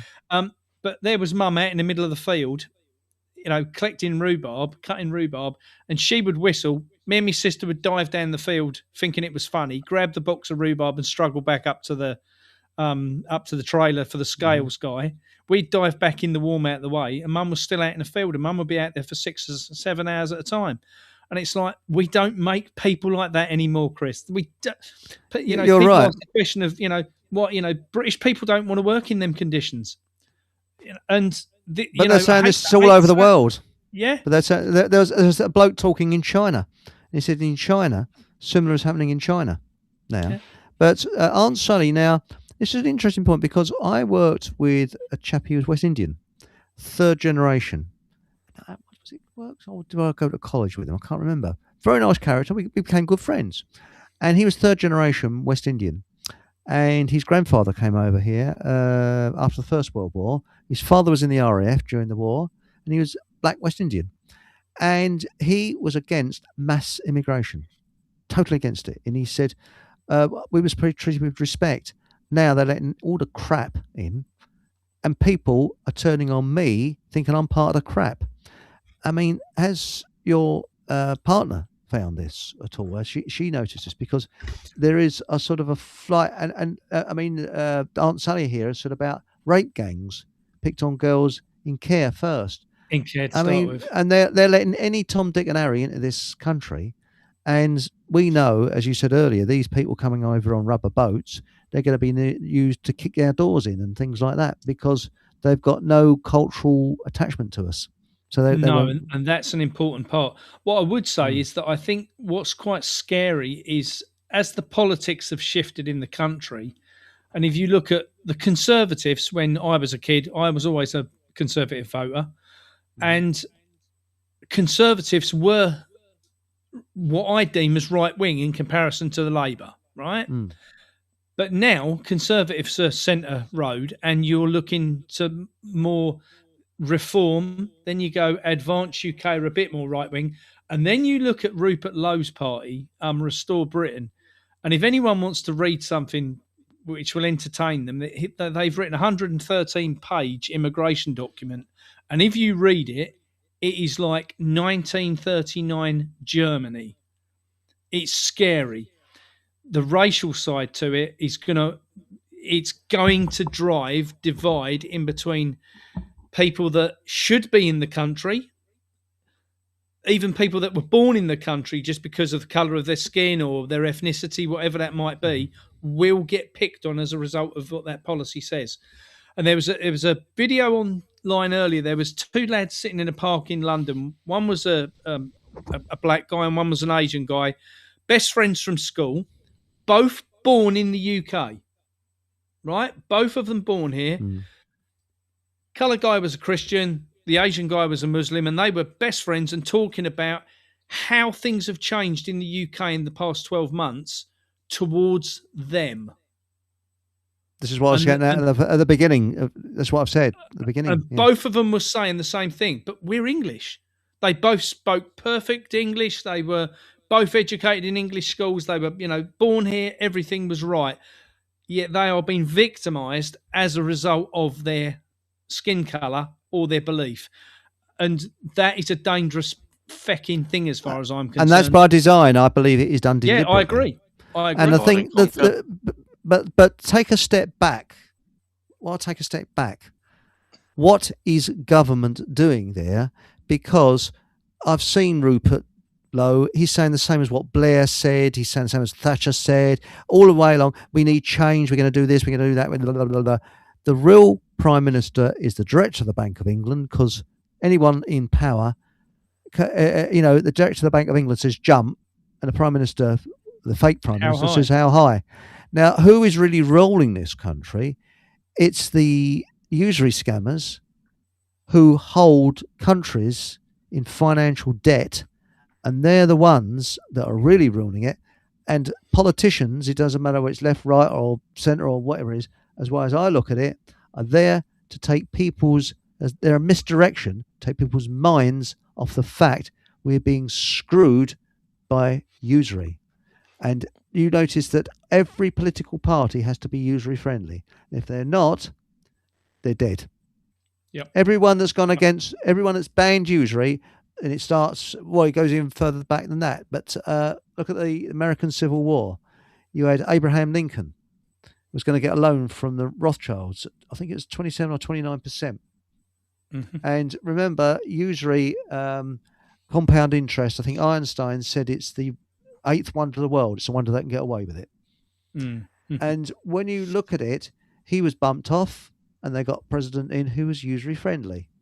And Mr. H, in 1933, he abolished usury. That's why, that's what really the World War II was about. Absolutely. And you look at Lloyd George in the First World War. When he became Prime Minister in 1916, he brought out the Bradbury Pound, which was debt-free currency based on the efficacy of the country. And then he became Prime Minister. That was that's when he was Chancellor in 1914. When he became Prime Minister in 1916, they faded them out, and this country got into massive debt, and that's why you had huge poverty in the 20s and 30s. So when you think about it, this is what I've said. Our enemy is the psychopath, the demonic psychopath. That's our enemy. And I don't care whether that demonic psychopath is black, white, green, pink, what religion they are. If they're a demonic psychopath that are against humans, that's our enemy. Yeah. And that's the thing. And that's why they're trying to divide us by carrying out the Coldenhove-Kalergi plan and trying to destroy cultures and things like that. Because I believe that everybody should be where they want to be, not where they're economically forced to be. That's a big difference. So that's my little piece for tonight. Well, they changed the pound sign as well, didn't they? Because years ago it used to be a pound. You used to have what looks like the letter E, but it had a equal sign across it, which meant I think it was to do with how much you paid back, or it was to do with the interest or something. It was an equal amount. But now the pound sign's got a minus on it, which means we're less well off. I know it means something. I can't remember what it means, but years ago it used to be an equals rather than a minus, which is Yeah, it what it was. is Yeah, now. there was 2 lines on it. Yeah. XR said, same happened in Yugoslavia. Groups lived in their own areas, but with few disputes till UK, US, NATO arrived. Oh, I don't know too much about you Yugoslavia. can't be serious. There's no way England would turn up anywhere and shaft things, surely. Come on, that's never happened in history. But I mean, what's your feeling about? I mean, my attitude. If well, I think it was Paul English said this, but I don't want to misquote him. If we got the wealth of the Rothschilds, a fraction of that wealth pumped into third world countries, you would have rubber boats going the opposite way across the channel, and these fellas coming across on the rubber boats, desperate to get home. And that's the thing. It's economic. That's what migrants. That's the reason why loads of white people went to Australia for economics, for a better life. Yep. That's the reason they will go there. And I mean, I think that, Ask again, yourself this I want to question. live in a world where people want to be, not where they're forced to be. Ask yourself this question, Chris. Hmm? When people sailed on the boats out to America or Yeah. Australia, was it made financially viable for them to get on those boats? Yes. The answer is yes. They were all paid to go. That's right. And And it's look at the no- conquistadors. And it's no different now to people travelling towards England. They're all being paid to come here. Hmm. They're being paid £1,000 to leave their country and come here. That £1,000 stays with their family, and they're then given another £1,000 on a credit card when they arrive. Yeah. I think it's bloody disgusting as well. We all know it's happening, and it's just, if you look at what we did as a civilization and how we controlled the world, it's just the same thing being done to us, and people don't want to accept it. Because naively people still think we are, as a nation, as Britain, we're still the top of the food supply chain of the world, and we're not. Yeah, but who was behind all this? Who was behind all this? They say it's the people from here, people from there.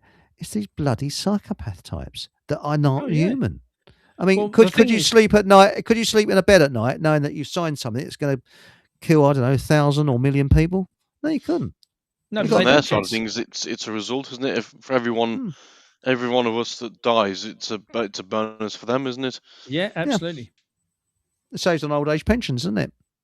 Yeah. I mean, have you been? I mean, once upon a time, seeing an ambulance was a very rare sight. It's for about 1 or 2 a year. Now it's a very rare sight not to see an ambulance. You don't go anywhere without seeing one, do you? No, and a blue light Do you jobby not- all the time. Do you not think they're on a schedule though? Because it was when I walk to work, when I'm at work, it's certain times of the day you see them. It's like they're on a bus schedule. They just it's about 7:20 in the morning. That one comes down, blue lights. And I watched it the one day, and he came down our dual carriageway, came off the town centre, went around past the railway station, and then backed up on itself towards the motorway. It wasn't going anywhere. It was just. I think it's just there to keep the fear going. Just oh no, somebody else has died or somebody else has.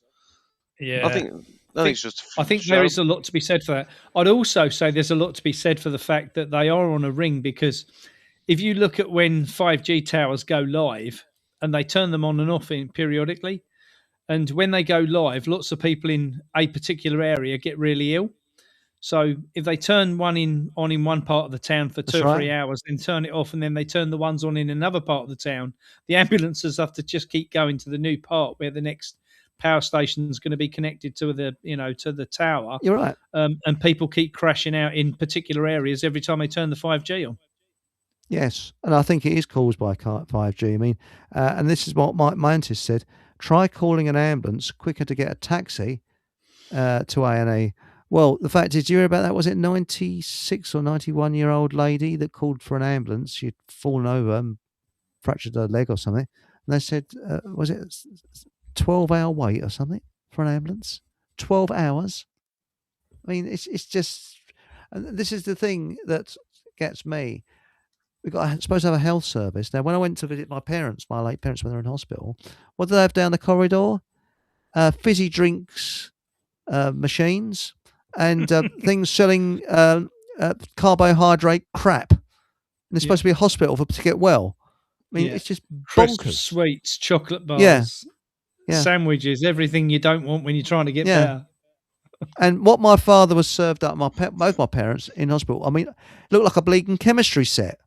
You know, a technicolor jelly and you got all this great list of shit in there. It was aeroplane food, basically. Yeah. You know, vile. I mean, once upon a time, they'd have dinner ladies there, elderly ladies that were cooking beautiful food in hospitals. Not now. No, it's beans and potatoes and when my mum and sharp. dad have been in and out of there, obviously my dad's not here now, but when my mum was going into hospital, the food that we get, I had a word with one of the guys that was bringing the food around. I said, where's all the veggies? Where's all the beetroot and fruit to get them better? And he says it's just what we give out, but it's white walls that don't play a bit of healing music to make people feel a bit better about themselves rather than people. That's I why don't they think don't people allow. go to hospital. Yeah. No, they don't. No, go to hospital you get don't want to come better. out. That's why they don't allow flowers inside hospitals anymore. They say, "Oh, now it's because Really? people are allergic to the pollen." No, it's not. It's because it gives you a feel-good factor and it makes you think to yourself, "Oh, they're lovely. Someone thought about me, or someone thought about the person next door. Isn't that lovely?" They can't have you having something to be excited or overwhelmed about, or energized about. They can't have that. Well, It's so important to look after ourselves now. I agree. I agree with you. I mean, when my parents were in hospital, I think they'd have been treated far better in the Middle Ages. It wasn't a care. It was when you're in this air-conditioned environment, you can't open the window. If you open the window, close that window, close it. Yeah. And I spoke to an ex-nurse once who went on a exchange tour to China when Mao was in power in the early 70s. And she said that their hospitals, they had herbs growing around the hospitals and the windows were open so that the wind blew across through the wall and out the other side, and you could smell these beautiful herbs. And they encourage people to get out in the sunlight as much as possible. And they'd wheel beds out into the sunlight with those beautiful herbs around them. Now, that is what healing is really about. And the more I look into this keto diet, the more I realise how awful our diets are. I mean, as your good lady, as she noticed how, compared with a home place, how crap our food is compared with Africa. Oh, 100%. 100%. She doesn't cook anything unless it's from a raw ingredient. So, Perfect. we don't have anything unless it's come from a raw ingredient, nothing whatsoever. So, she'll make even down to our bread, butter, anything at all. She'll make it or knows how to make it. And I think that's one of the things now that as a country, or not just our country, Western civilization as a whole, and it's changing. I have to say in what we would deem as third world parts of the world, they are being forced more and more and more towards coming away from their traditional foods and more shite like McDonald's and all the other crap what goes with it. Well, Sam, I think that's right. I mean, if you look at the supermarket food to where it is now, Chris, against 30 years ago, it's unrecognisable. Fast food, the same. When we were kids, if you went into a Mackie D served a proper burger. A proper lump of meat, That was Wimpy's. I remember before McDonald's came here. I'm old enough to remember that. Yeah. And I remember the first McDonald's that came here, and I thought it's a bit strange because you could see the kitchens, and you put your hand on the bun, it went down. Yep. But I wouldn't go near a Mac. And the only time I go to McDonald's now is to use their labby. That's it. Yeah, well, yeah. I wouldn't use that either, to be honest with you. I'd probably rather put it- wet myself.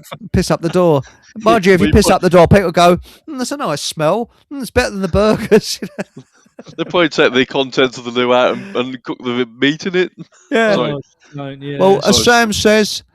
Sammy says, a patient cured is a customer lost. Yeah. Spot on. Absolutely. That's it. And what makes me laugh, in the local supermarket, at the back of the supermarket, they've got a pharmacy and a doctor's now. So it's sort of like a conveyor belt. You go in, make yourself sick with all the shit they're selling, and then you go through. You know, I mean, it's unbelievable. But I've found. I mean, I think you were on a diet, weren't you, Mark? Like a keto diet or anything like that? I'm supposedly on a bit of a detox at the minute. But I say supposedly because there's not really. I've been waiting for one more thing to turn up what I need. But I mean, in comparison to what I used to eat, when Gloria and I first met 2 years ago, I 100% lived on sugar. So I would just drink tea all day, eat bars of chocolate and biscuits all day. Hardly ever had a meal. I was a single guy, you know. And then we met, and you know, when Gloria come to live with me, I had a bit of an awakening, let's say, of what I was then consuming against what I used to consume, because I was completely run on sugar. Now, you know, I have a cup of tea with a sugar in it, but I don't have nothing in comparison to what I used to. So that's surprising. I've noticed massively, you know, over the past, probably the last 10 years. When we were on the tour, when we were travelling around the country, I remember going into a petrol station. I came out and I said to Gloria, she said, "Can you get something to eat?" And I come out and I said, "What do you want me to get you?" Because there's no food in the entire place. There was nothing. There was just, there was crisps, chocolate bars, biscuits, all kinds of levels of, you know, fast food takeaway shit, stuff. Yes. You couldn't get, you know, if you went into a petrol station and found an apple or a banana, you were doing really well. Yeah. You know, and then it's probably something what's been cold stored and, you know, transported halfway around the world, and it hasn't got any goodness left in it anyway. Yeah, you're absolutely spot on. And the other thing, like meat, they say, you know, cut off the fat. No, you need the fat. I mean, you eat the fat. And the other one is seed oils. I keep away from them, like the bleeding. Well, they're the worst. They're the killers. Cadbury's have now got rid of milk, haven't they? Cadbury's have transferred themselves over to having palm oil now, I think it is. So that when you go into if you go and buy a bar of chocolate now, you don't get that consistency of the nice milk chocolate. You know, what do we all know? It was always called milk chocolate. That's what it was. It was of dark chocolate or milk chocolate, and you can't get milk chocolate now because it's all palm oil.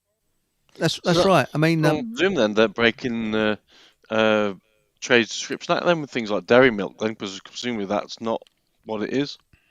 Well, if you look on the Cadbury's packets now, it doesn't say dairy milk anymore. Oh, is it not? Okay. No, they've taken it off. I can't remember what it now says, but you know, it clearly states across the front of it now, palm oil based, and it's right across the front of the packet. So they're even pushing it down your throat without you even wanting it. You know, give people the choice what they want. And unfortunately, and I do say this with wholeheartedly here, the public hold the key to all of this bullshit. Where you spend your money is down to you.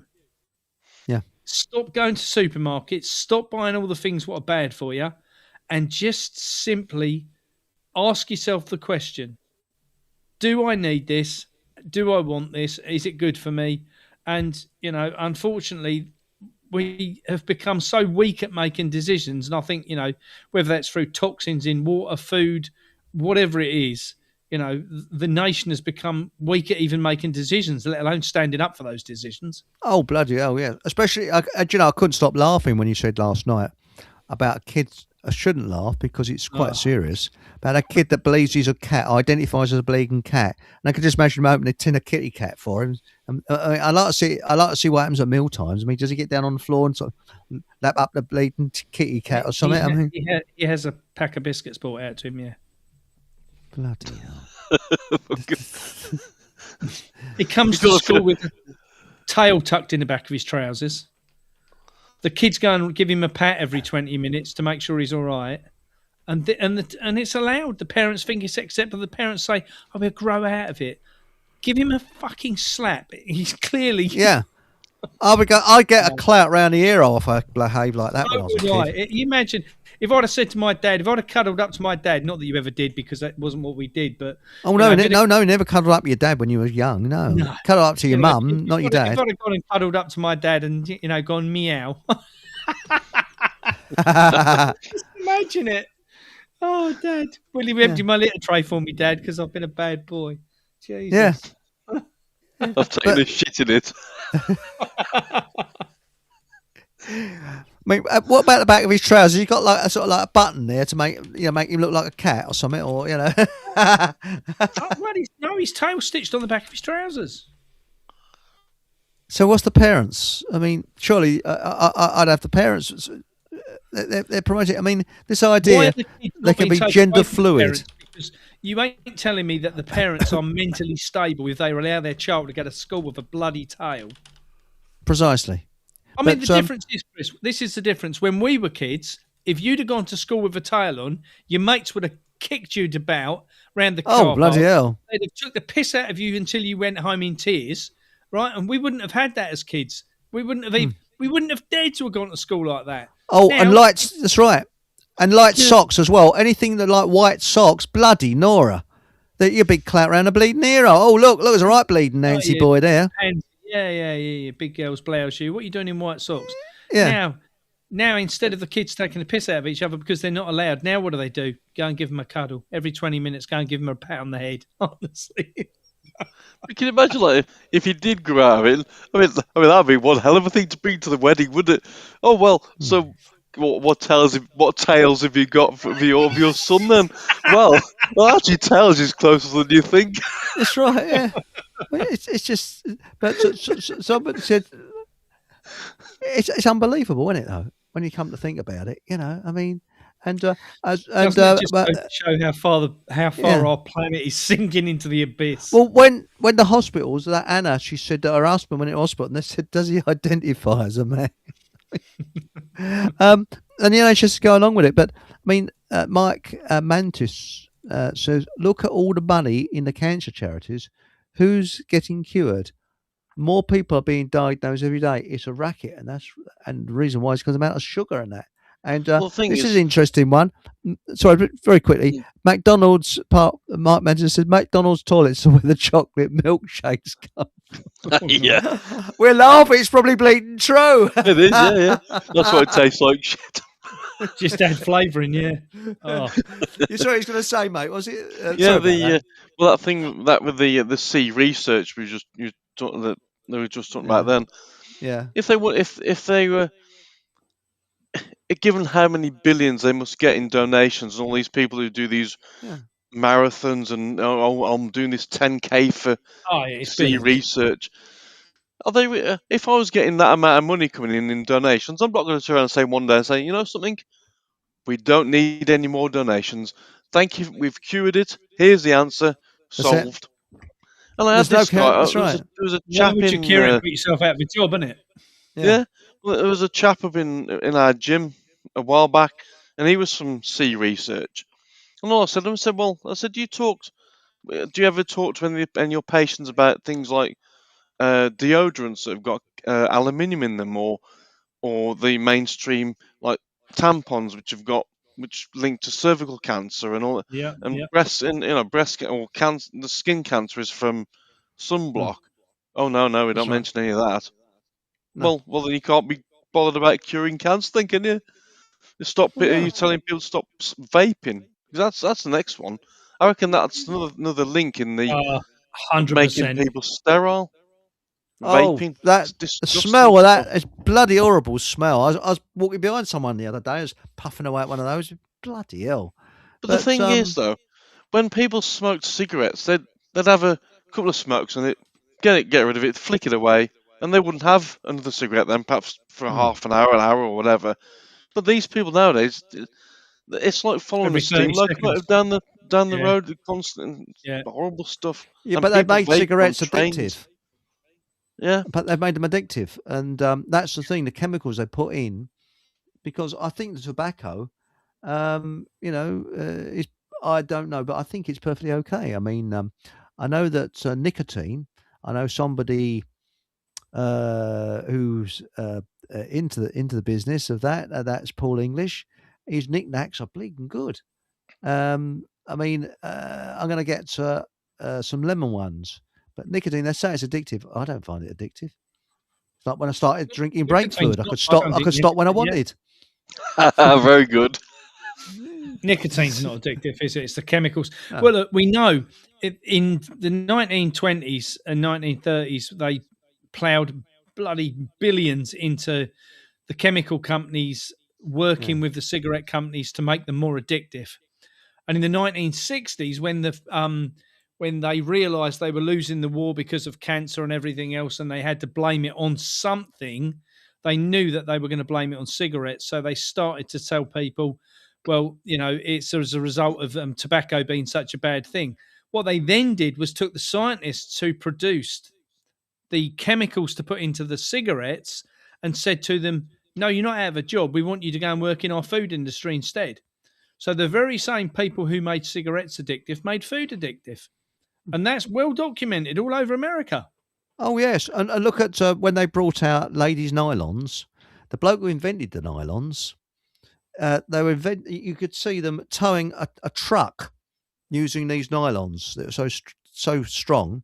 And there's a film called The Nylon Conspiracy. And then they told him, you've got to make them so they only last about a year, less than that. You've got to make them so they don't last, because we don't want them to last.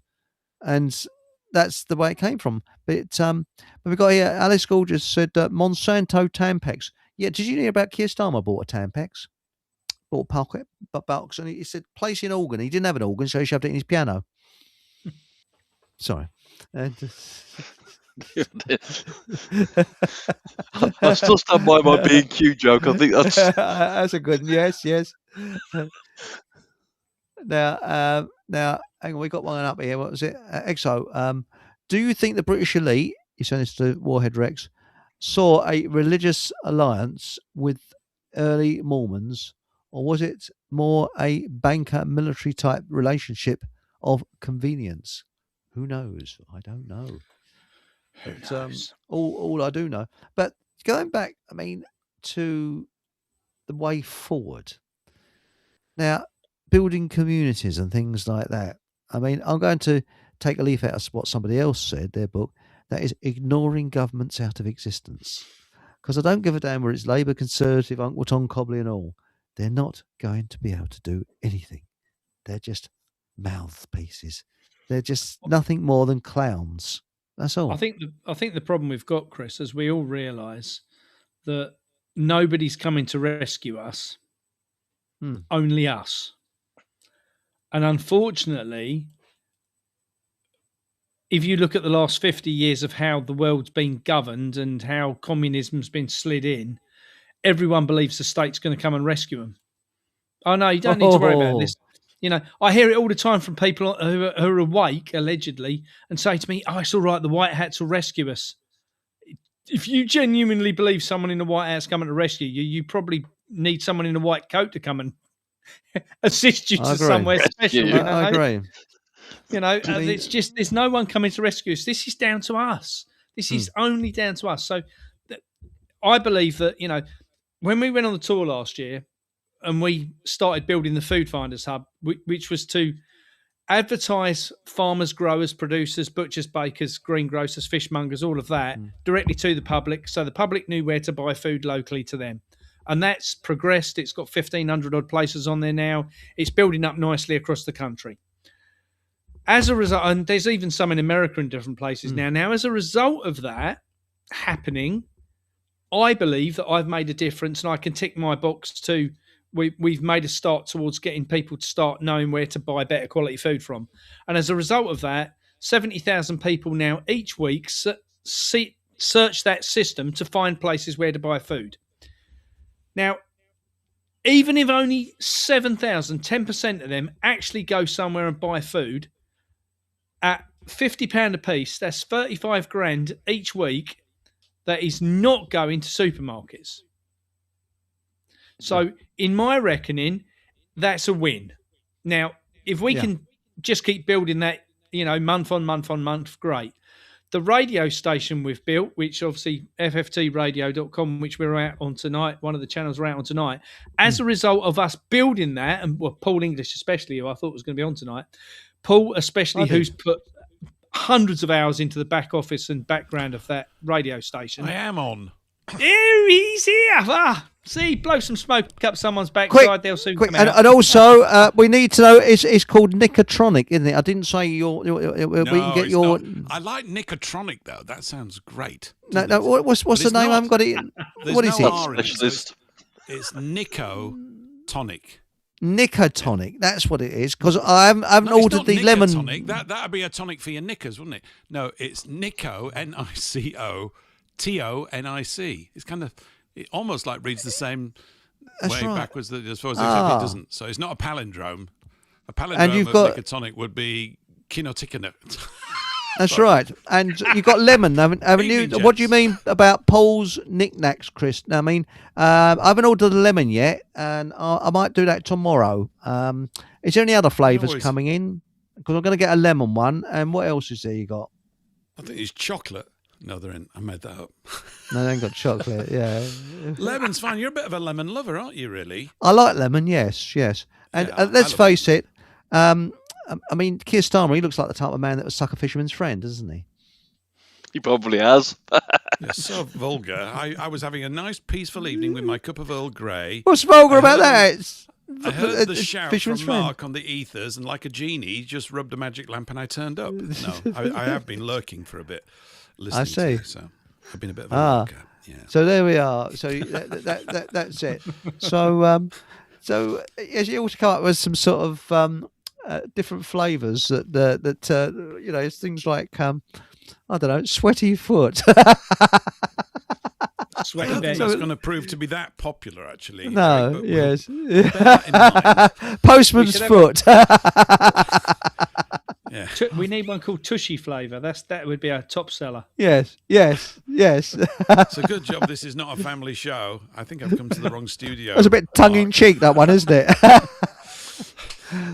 Do you hear about the bloke who joins a nudist camp? You see, and it's a family joke. It doesn't matter.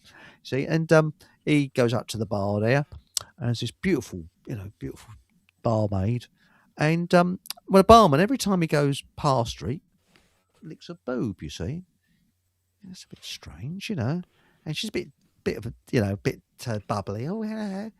Anyway, the barman comes back. Licks a boob again. Eventually, the fella says, "Why does the barman keep licking one of your tits?" And she said, "Oh, it's all right. He's allowed to do that. He's got a liquor license." They're not getting any better, are they? What time are we at? Is it whose round is it? It's got to be something.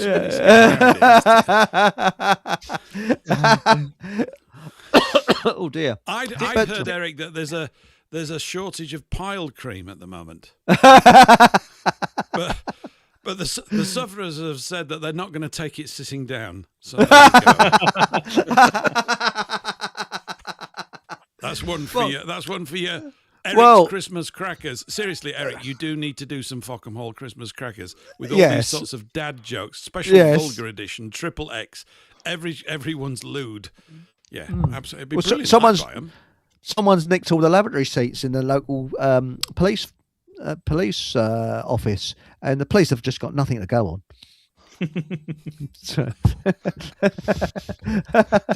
Did you hear about the cannibals?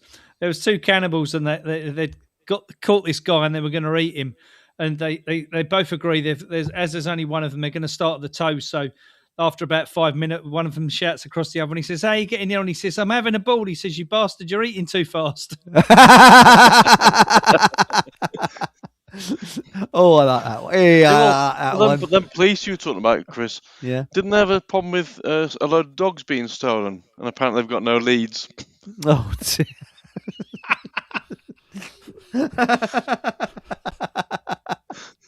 I was quite enjoying this show until I turned up. Anyway, where was? Oh yeah, I remember what I was talking about. I was blowing smoke up Paul's backside at the time, wasn't I? Yeah. I was saying about, and I think we were talking about solutions. That's what it was. And I was saying, like, Paul spent all this time for the CIC building this radio station, which is just going from strength to strength. And I think that just goes to show what we've got to do. We've got to build a system that we want to see, and we've got to make sure that we build that system with the support of the public. You know, the Food Finders Hub, it was about supporting the farmers. It was about bringing the food to the table. The radio station's about bringing the truth to the table and us having the ability to talk about all the things we've joked about tonight, but be able to bring that to the table for the general public to actually hear about and understand. Because I think, unfortunately, it's very easy for us to get into a silo, isn't it, where we just go, we talk to ourselves. You know, that's always, you know, when I first spoke to Paul about the radio station, it was always about, this is a way for us to bring this to the masses. Well, that's right. I mean, have you thought about, I mean, I'm looking at this thing called Google Docs, which is very, very interesting because you can dictate things. I'm dictating a book on it. And the trouble is, it dictates everything, ums and ahs, and you've got to tell it to give a full stop and capital and things like that. But what I'm thinking about is this Fockham Hall Times. I started that. But I think we need something like a magazine that it's like The Light, that people can read. And I think people are more happy now, going back to the old days, although it costs a lot of money to get these printed. I think there's something in it, you know, because the farm shop I go to, I'm sure they'd have a pile of the magazines there and things like that, where we can communicate around, because that way, if you've got a website, the government thugs can always do something about that, but they can't do anything about the printed word. And this is what I'm thinking about. You know, what can they do? Underground press. So I just wonder, any thoughts on that, gents, at all? Underground press. I used to run one. Really? I used to run we ran a magazine for about 5 years called Boomerang, and you know, that was all about getting the truth out, and you know, and I'm going back 15 years ago. Yeah. But loads of people advertised in it. Loads of people were always, you know, how do I get involved in this? And you know, because they were only looking at it from a point of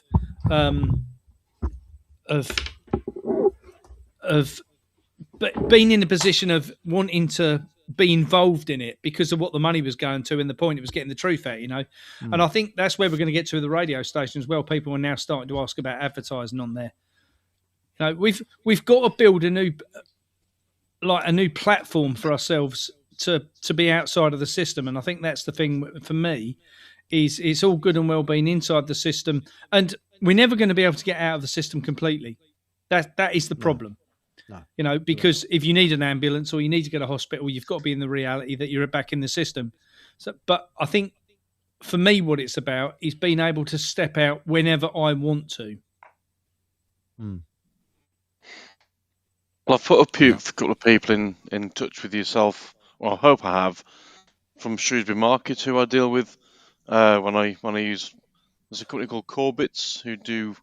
There's one that does veggies and fruit, and there's a couple of butchers within Shrewsbury Market who also deal with independent farms and so on and so forth. And I've tried to put them in touch with you, given them your details and about the Food Farmers Hub and so on. If you ever come across anyone who've got a Facebook page, just send me a link to their Facebook page and we'll just rob it off Facebook. Okay. That's the quickest way for us to do it, to be honest. We just import it all in. Yeah. I prefer Telegram, to be straight with you. I mean, I find that a lot better. You're more free than Facebook. Oh, no, I mean from a point, if they're advertising on Facebook, we just grab their Facebook page, their address for their Facebook page, and then we take the content and put the content on our Food Finders Hub. That's bloody good, that is. But, I mean, I think that I've got a feeling that something will happen that nobody will expect. And as the late Dave Starbuck said, the whole rotten system will collapse like a house of cards when we least expect it. I think so. They can't carry on like this. They really can't. Well, I get a feeling it's heading that way anyway, with my railway interest, in that I'm now seeing container trains which have literally got about 3 or 4 containers on them and half a mile of empty wagons, whereas it used to be containers from locomotive to the back. Yeah. There's definitely something going on. Well, I think one of the things they're doing is that they're spending us into poverty. They're wasting all the money, So they, I know Mr. Lowe, who's not perfect, but is the least worst by a margin, I think, at the moment. But I was going to say he was talking about this. I got some figures as well from somebody else in conversation. So there's over 9 million people in this country receiving government benefit of some sort or another. Mm-hmm. I mean, it would be a few million anyway. That includes pensioners and everybody, right? It's quite a lot. Mm-hmm. The problem is there's only 7.5 million people at work paying taxes. Yep. This is by design. It's not an accident. Nope. And, the idea that Labour are crap at spending money is that they're meant to be crap at spending money. That's their job, is to destroy the country by getting it to waste its own resources so that they can step in and continue to centralise control of everything.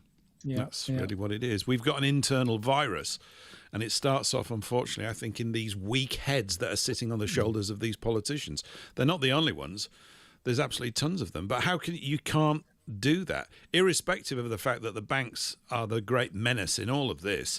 Even if we had an honest bank, you couldn't run a country where you've got so many people getting handouts from 2/3 of the amount that are actually doing the work. Oh, Paul, your microphone's low. Is people it? are saying, well, that's what they're saying. So can Paul turn his mic up? Have I gone low again? Good grief! Sorry about that. I've got this continual problem here. Anyway, okay, I'll be quiet now. Actually, I just have been, haven't I? No, so you have him always. We have heard you've had trouble keeping it up. Yes, all the time. Look at that! It's happened. It's gone down from 100 to 43. Why does it do? I don't even touch this. Do you remember that my microphone used to do that? Do you remember that when I was coming on your show and people couldn't hear me, and it kept doing it on its own? It's something bloody strange, I've turned everything off that's supposed to. Anyway, I don't want to bore everybody. Bloody hell, it keeps doing that. Anyway, at least I know where it is. So I should be loud enough now, right? Just looking at that comment from Exo, it says fuckwits. I'm not sure if it means us or the Labour Party in the comment above it. Yes. Well, if we are, at least we're honest about it, aren't we? That's the difference. That's right. They're not. Absolutely. They actually think that they've got brains. We know that they don't, but we also know that we don't have so many either. But at least we're honest about our limitations. They're not, oh no, we're going to solve all your problems. Well, we've only got one problem. Oh yeah, and what's that? You lot. Clear off. You've actually met a politician, though. That chap who's been booted out, is it Northants? I can't remember his name. Andrew Bidgen? Andrew Bridgen. Yeah, Andrew Bridgen's brilliant. Does he come across as genuine? Oh, Andrew's 100%. I mean, they've completely bankrupted him. They've completely bankrupted him to, Andrew was a millionaire. They've completely brought him to zero just because he kept fighting back against the system. Yeah. I mean, they went into Parliament and they said to him, right, Andrew, you can't keep speaking out against this. Just give us the price. And he said, price for what? And they said, for you to shut up. And they said, just name your price, anything, however many millions you want, just tell us. And he said, no, I want to tell the truth. And they said, then, unfortunately, you're going to be bankrupt yourself. And that's what they've done to him. Yeah. Andrew's genuine, 100%. It's a wonder he's still alive in many ways. He can't insure his car. He doesn't own a car himself anymore. He can't even get insured. The banking system will not allow him to be insured. See, this is this great challenge. We've talked about it before, that you've got competent individuals that go out, and if they get shot down, as it were, in front of everybody else, it keeps everybody else quelled. It quells the crowd, because it's not the way, trying to build our own support network is really the task at hand. It's not inconsiderable, because we don't even know what it looks like. That's a bit of a problem. I've got a plan. Yeah, what is it? Well, I don't know. But the one thing that we do know is that the plan that's been thrust upon us, that's the one that we don't want. So we have to remove those bits that we don't like, which is nearly all of it, I guess. It's quite a challenge. It really is. Sometimes you just have to stop and drink a pint of raw milk. By the way, my son got some raw milk from Waitrose the other day, and it was fantastic. It was really good. I shouldn't be buying it from Waitrose, but it was just in there buying some bread. Are you sure it wasn't homogenized? Yeah, I was No, just saying, it it can't was be the raw. real They're not stuff, allowed 'cause to sell it. They'd reduced it, had a date on it, was going out that day. They said, we got to get rid of it, it'll kill you. Yeah, all right, well, I'll let it kill me. It was absolutely brilliant. I'd forgotten just how Really? good it is. Yeah, it's fantastic stuff. I've got But- an ice but cream I maker think- as well, which I'm going to get out in the spring. I've never used it. A good friend sent it to me probably nearly a year ago, but I've just been so busy. But apparently ice cream with protein in it for breakfast, that's the way forward. Ice cream and nicotine and coffee and tea. What's not to like? Paul, they're still saying your microphone's quiet. It is quite quiet. Again? Is Yeah. it? Yeah. Yeah. Come on, Keith, do you want some Viagra? Yeah. No, but- it shouldn't be quiet now. It is. Good grief, why is it quiet? Try Yeah, giving it a it is. rub. Yeah. Yes. I'm coming It- through it loud at needs- this end. You need a stiff one. A drink I'm talking about. Mark, That's what it's just, Starmer likes and all. I mean, the problem we have here is if any of us have technical issues, we message Paul. So I don't know I don't know who No, we're supposed to it's- contact. yes. Would you like me to be condescending to you, Paul? You know, because you're the technical man. But no, Haji says, my mate Andrew, that's got one leg collapsed on the caravan park, phoned an ambulance. It took 12 hours to get there. Here, rather, couldn't make it up. He was on the way home from the pub at the time. Well, he's pissed or something. I don't know. I mean, yes. Oh, I'm sorry to hear that, though. 12 hours doesn't surprise me. No. Doesn't surprise me at all. Am I And any I just better? wonder. it's still That's fairly up to the low. audience. There's nothing I strange, can isn't do it? about it here. It's not even... I don't even know. I'm what just it thinking is, if I to can be do quite something honest. in the studio. There is. You've got a sound mixer in the studio. I might be down on your sound mixer. Just one I moment. can't actually, Is it the I three can't dots? actually get any louder on this end. I haven't found the sound mixer. I can't find. Oh, hang on. Audio controls. Ah, yes. Right. Say Am I low? something, Paul. No, you're there's a slider that you should be able to slide up my volume, as the actress My says. slider's right. The slider's right at the top, and you're low. Oh, I give up. Bloody hell. give I up? think shouts. I'm going home. I don't know. Yours. Hang on. There's your slider. Yeah, it's right Everything at the top. is at absolute full tilt. It's at 100. It's blasting through. It's going at the red. Yeah, you're still there. You've turned him off now. Hang on. I kind of turn him back on again. That's something between Oh, you and I'm Paul. trying to switch him on again. How the bleeding hell do I switch him on? Oh, balls. What's happened? Paul? I don't know what's happened. I can't switch him on. The bastard thing just won't Maybe he switch just him got on. fed up and went. I'm just pressing him to come on. And I'm just trying to... Do you think he could come through another feed, Paul? Because I don't know what's quite on. Can he come out and come back in again? Ah, he's gone. And if he can come back in again, that is weird. That is bloody weird that it did that. I don't know. Right. I'm we've here got you now. there. Now that's a Hey. bloody sight better. That is better. Nothing at And my so- end. I think it was the connection in here. There's something going pear-shaped. Well, I haven't what got happens anything is I interesting to say, but at least it's going to be loud. No, but what happened? I turned the microphone. I tried to turn the volume up a bit, and suddenly you cut out. And it just put the line across the microphone as if you've been cancelled. You know, Passive now I've got aggression, here- that's called, Eric. You're doing me in. Yes.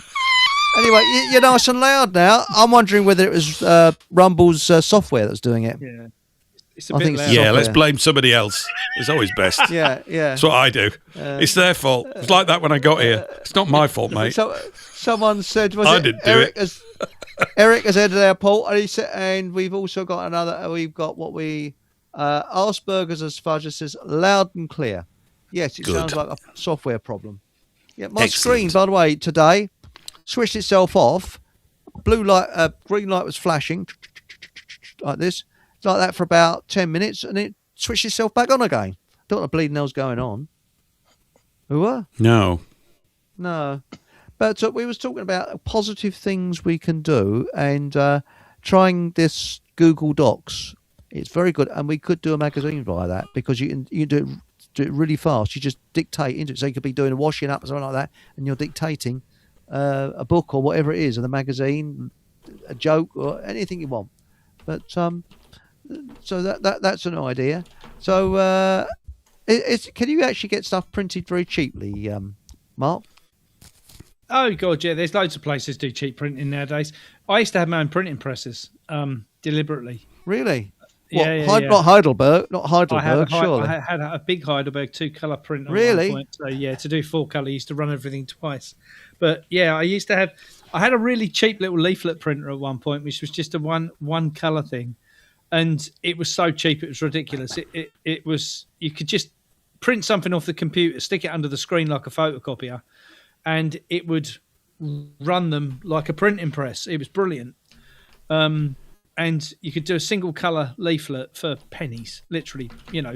Really? A pack of 10,000 flyers would cost you, the price of the ink to run 10,000 was about £9 for 10,000 leaflets. Yeah, and the paper was about £10, and then the ink was £9, and the proof was £1. So for 20 quid, you could print 20,000 flyers, A4. So double-sided, Really? and that was that really, really was good. As a brilliant. Can you still get those printers, or are they, one of these things a bit obsolete now? I mean, they are, but that's kind of almost what makes them lovely, because you can still buy the spares for them. And in fact, I think a mate of mine's got one that I used to have sitting at his office. What I could probably, if we had a word with him, I wonder if we could get something like that just to print, because to print magazines, obviously all you do is print, let's say, 5 A4 sheets and staple them together. It's not that particularly difficult, And I know that Andrew did have the machine what I had at his factory still. So I'll ask the question, because they're not that dear to put together. Really? I mean, Xerox, they had this. You could actually use like photo printing. Yeah. And was it sort of like a photocopying machine that just shunt them out? It made a proper plate. It took a picture of it and put it onto a plate, and the plate then printed it like you would on a proper printing press. Oh, I see. But so it was a kind of crossover between a photocopier and a printing press. Really, really clever thing. Single color printing. So if you wanted to run anything in 2-color, you could design it to give it a bit of color and stuff. But just so simple, so cheap. And when most people were used to seeing a black and white newspaper, they were easy, because you could get all colour inks as well. So you could get red, blue, green, yellow, anything at all. Really? And then, we used to do different colours for different pages. So, you'd have different, your outside might be black and white, and then you'd have red and white and blue and white and so forth inside. But yeah, anything's possible at the end of the day. Because Exo says screen printing. I don't know about that. Yeah, screen printing is normally used for things like T-shirts. So that's you get your picture and put your ink over a real fine screen with holes in it, and the holes are in the place where you want your image. Because I mean, the paper, if it's a magazine, it could be the next step up from toilet paper. It doesn't really matter. You have cheap paper. You only want cheap paper. Yeah. And you can try and get that in bulk. Because I was thinking, if we had that magazine, I know that loads of shops. Well, I say shops. There's a farm shop and other places, and it's surprising what people pick up. Where you can, and I think it would work. I really do think it would. Well, you think if you'd got someone like within the food industry, there's loads and loads of people running box schemes, for instance, what we know. Yeah. And it wouldn't be particularly difficult to ship them all. If you were going to do it monthly, say, I'll ship you 200. Can you stick one in every box for the next month? Yeah. And for a free advert. That's how you get them out. Yeah. And that's how you get them out. And that's it. It would work. It'd actually get because it's surprising how many people have these sort of box schemes. But and other thing I've heard about, went up the farm the other day and there's no eggs, and she said because of the wet weather, the chickens are not laying. No, they're not. My mum gives hers hot porridge every day, so hers lay every day. Really, it's hot porridge is the secret. Hot porridge, yeah. Yes, well, the way eggs I get is full of shit all over them. At least, they're organic. But seriously, they're covered in shit. They've seen a chicken, let's be that way. Yes, I wish they'd wash them before they put them in for display. They're very good, though. But the other thing, the difference between an organic egg and the ordinary eggs, because the shells are so much thicker. You sort of crack it, and it doesn't crack. You're bashing it. And the yellow is a nice yellow. Yeah, but that doesn't mean it's natural. Ah. We've had this conversation before. They feed them on a thing called Yolk Bright. They give them a powder in their diet called Yolk Bright, and that makes the yolk egg go completely orangey yellow and stops them being all watery. So they can feed them in a barn on crap food and then just give them Yolk Bright, and it makes you believe they've had a really good life. Well. Well, what do you think of these organic eggs from places like Lidl's? I don't think they're no more organic than nothing. I think they've probably come from Poland on a lorry, and someone's certified them as organic, probably en route. Really? Yeah, I don't think That they're wouldn't no surprise more me. organic than nothing. It's bullshit. And There's videos on social media which I've seen where they make eggs in China. I've seen that. And they are scary. You know, they're just a synthetic syrup what they make them out of, and depending on how much protein they need, and then they roll them in a dust which sets as a like concrete shell. Yeah, unbelievable. Now, Paul, how's your sound now? I think it sounds lovely, doesn't it? Sounds absolutely beautiful. Now, we want to know, what was this milk that you got from, was it Waitrose? I don't know. It only lasted an hour. My son brought it back and he just drank it all. I got one glass out of it. It was great. No, we've actually got a raw milk farm up the road, but it's a bit of a haul. It's about 15 miles away, and it's just so it's just a bit too far. I did speak to them and said, "Look, can I buy this from your wholesale?" No. I said, because I would like to become a milkman in my later years. Yeah. We've got a big charity shop just literally about 400 yards away, and it's quite busy. Gets a lot of foot traffic around here, and it's a converted petrol station. So the awning that used to cover the pumps is still there. And underneath it would be a great place to just, once a week say, there's going to be a milk delivery here of raw milk, just rock up with a van or something, or fill the car up with it, and just slowly build up a customer base. Have a chat with them, give them the milk. It'd be fine, because it'd be a bit of a haul. I've got a lot of old people around it. It's kind of there's a very old average age around it. It's almost as old as Harrogate, so it won't be like that much longer, I guess, because they're disappearing and not being replaced. But I just thought it'd be fun. It's a good way to connect up with people in your local community, and I like it. It's nice to talk to people. It's good stuff, isn't it, really? And we need our own peace force, so that if the government thugs turn up and say, you can't do this, we politely tell them in an intimidating way to clear off. Well, that's what Cabby are doing, isn't it? Cabby are doing that. I don't know if you've come across them. There's an organisation called Cabby, Community Assemblies for the British Isles. And that's exactly what they do. They've actually set up their own police force. They've got their own police officers. PEAC force, yeah. It's probably the same people. Their own police force, yeah. They go around in a purple uniform. That's interesting. Yeah. That's very interesting. And I think we need protection. They're like Minutemen, So if someone's going to be evicted from their house, they come along, and if there's 40 thugs there, we send 80 in. We outnumber them. And I saw that chap who's a Hell's Angel, and what they're doing, they're trying to protect women from rape. Oh, Chris. Chris, a good lad. Yeah. And they said that just their mere presence, the ladies are very safe. They'll just come along. Is everything okay? This is what we need. Tough men. Well, they've set up an app now, so the kids have this app on their phone, and if they're walking home from school and think they're being followed, they message the app, and the app, obviously the people at the office send out a squad of bikers, and these bikers turn up and escort these kids home. It's like just brilliant. Real vigilante style. That's what we want. This is exactly. You see, we got to protect ourselves from government. The government are dangerous because all government think of is violence. We don't. We're very peaceful people, and the reason they think violence is because they're psychos. And that's all psychos think of, And Alice Gorgeous says, "You're not meant to wash eggs. It's good for you. What, the chicken shit is good for you? All the shit. You can eat the shells. The shells are full of calcium. Yeah, and you shouldn't wash the bloom off the eggs anyway. If you wash the bloom off, the eggs can go off. Really? When an egg's laid, it has a bloom on it over the shell, which keeps it protected. So, and if you keep them in lime water, they'll keep for years. didn't know that. Literally, if you get lime and put it in water, and where we're staying at the moment, we've got the lady here has got eggs what are 5 years old in a bucket of lime water, and we still take them out and use them to fry eggs. And they are 100% fresh.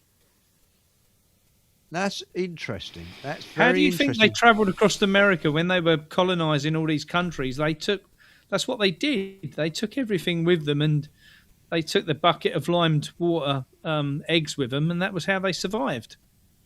Really? Because now that I didn't know that. So you put them in lime water, and it doesn't harm you at all. No, limed water. No, but the shells on the eggs can 100% not be washed. So you need them with the bloom on. So if you can't buy them from supermarkets, you need them from a proper farm where you can tell that they've not been washed. And then you say they've got shite on them. That's the best thing you could hope for. And then you just literally submerge them in a bucket of limed water, and you can get cooking lime, dry cooking lime powder, and you just put it in that, and they'll keep for years. I didn't realise that. Now, Mike Manchester says, "Are this police force armed with military kit?" This is the thing. I like what they did in France, though. That is, they cornered these police. This was the yellow vests, and they told them to take their helmets off. And you've never seen such terrified cowards in all your life. Take their helmets off. And all they did is they took their name and address so they could be charged with treason. And then they had a gangway and let them go. But I would go one further and take any kit off of them, which belongs to the government, which is ours, that we can be useful to us. And I'll take their cars as well. Saying, okay, right, we use their cars. I think this is what it needs. All polite, all peaceful. Might run them home if we're happy, if we're happy about that. No, I think that now it says here, I used to preserve, this is Barefoot 400, I used to preserve my summer eggs in slaked lime. What's slaked lime? Never heard of that. Lasts me all winter, but doesn't work for washed eggs. Yeah. I've sent Right. on your site, Mark. I've just sent you a few links to various traders in the market in Shrewsbury. Just added a couple of those on there for you. Okay, cool. Yeah. That's interesting. Where have you Now, sent them to? I've sent them on the submitter form on your website. Oh, okay, Something like that. cool. Yeah, they'll come through to me on email. That's fine. hang on. Yeah. What is your That's site? wicked. I can actually put this. I need to put this on the on. I'll put it see on a them. banner at the bottom here. Foodfindershub.org. Here we are. I might have your. What is your banner? Foodfindershub.org. Right, hang on a minute. I should know that, shouldn't I? Food Finders Hub. I've Oh, popped it in the I've got chat. there already. Right, and then we create banner. There we go. It's going very slowly. Come on. There we go. And then I'll well show done. this on the bottom here. Is it on there? Here it is. Foodfindershub.org. Is that correct? I can't see it, so I think it wouldn't know. is. It is, yeah. That's good. I've just dropped the link in the chat as well. Can That's you it. hear me, Yeah, Eric? someone's put Here it on we there go. as well. Yeah, well done. Hello, Patrick. Hello, mate. How you going? Where you been? Where you been tonight? I mean, you got a note from your parents, you know. Sorry, I'm tardy. By the way, Pop. Anyway, good evening, Patrick. And of course, we've got Paul. Hello, Paul. You still there? You haven't got microphone trouble yet? No, I'm still here. How am I coming through? Excellent, Am I coming excellent. through loud or quiet? You're coming through just right. Good. I accidentally cut Paul off tonight. I heard. Yes, I said to myself, "Oh dear, what a shame," but not exactly in those words. But now with the Food Finders Hub, are you hearing about this printing idea of printing out leaflets and things? Have they got similar in the States? I would have thought you have, where you can print things out very cheaply. Yeah. They have like They a probably come- Kinko's and all that kind of stuff you can go to and print out. What's happened? I actually chimed in because Mark Kinko's. Kinko's, yeah. Mark mentioned the lime water. That's Yeah. a topic I really like. The hydrated lime. They use Yeah. it for whitewash, and not only that, for mortar for That's right. building things. Yep. That's It's right. a traditional element that's used, for like wattle and daub and Yeah. stone masonry and all that kind of stuff. So And do you know why most of the buildings stood after the bombing raids during World War II? It's because the brick was made of lime water, which made the brickwork flexible, because it never fully cures. So if you build a house and you've got lime mortar, you can take the bricks down very, very easily. Where if it's cement mortar, it's like glass. It's brittle. It will crack. And I was told this when I first started college, when the lecturer said, if we had another war now, all the buildings would be flattened because we use cement mortar and not lime mortar. And so it's very, very good lime mortar. And, you don't find walls crack with lime mortar so much. yeah, And, and also like if you use bricks, clay, certain types of bricks are softer, and if you use heavy cement or a Portland type cement, the pointing is much harder than the brick, and the bricks deteriorate as a consequence of it. So it's also better for that, and it lasts longer. It's not as experimental. That's right. As Portland stuff, which only came into common use about 150 years ago. Anyway, And also, where you are, Paul, by the coast, Yeah. is the fishing industry completely destroyed? I mean, do you still get blokes going out on their trawlers bringing fish back in, or is that just something, No, can it we does get happen. fishing- There's a fish shop down here, although the guy's been off for a heart bypass or something, because there's been they're not particularly active in the winter, but they should get active soon if they're still chugging along. I don't buy my fish from there because I want haddock. They never have any haddock. It's haddock that I want. But yeah, I fish suppose do Fish they and chip have? shop. I don't know. I never go in because they don't have haddock. They sell cod, and I don't like cod very much. I think it's a bit tasteless. I'm a northerner. I just like haddock. So I don't, yeah. I'm limited. I'm a man of extremely narrow tastes. And if you're posh, when I was a kid, if you're posh, you had skate, but you had to be very posh to have skate because it's so bleeding expensive. And now I Yeah. don't think you buy it. I haven't seen skate for ages. Can you still get it? I don't know. And Like, you white, used to get a place. You used to get a place as well. You used to get place and breadcrumbs. Nice that was. Yeah. And also, did you know that whitefish was thought of as being inedible for humans, and people only fed it to their cats? That's true. It's only in recent years that people are starting eating whitefish, because before whitefish, it was just, and that was during World War II. They gave whitefish to the cats. So my parents told me. So there we go.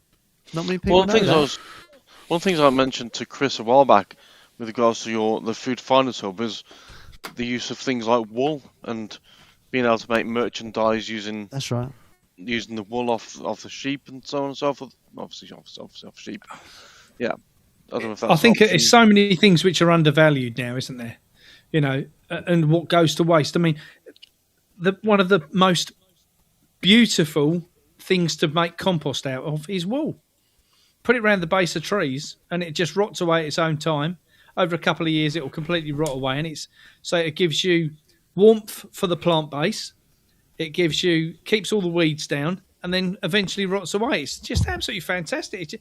Everything's what is of any use. What do we do now? We put a piece of plastic around the base of a tree, yeah. and it doesn't let the water down. Another We put a thing bit that of wool is matting. used for is plaster, like we were talking about with the lime mortar. Yeah, in You wool. mix it Yeah, up yeah, with yeah. the wool. It binds it it keeps it all together as a consequence of the hair of the wool.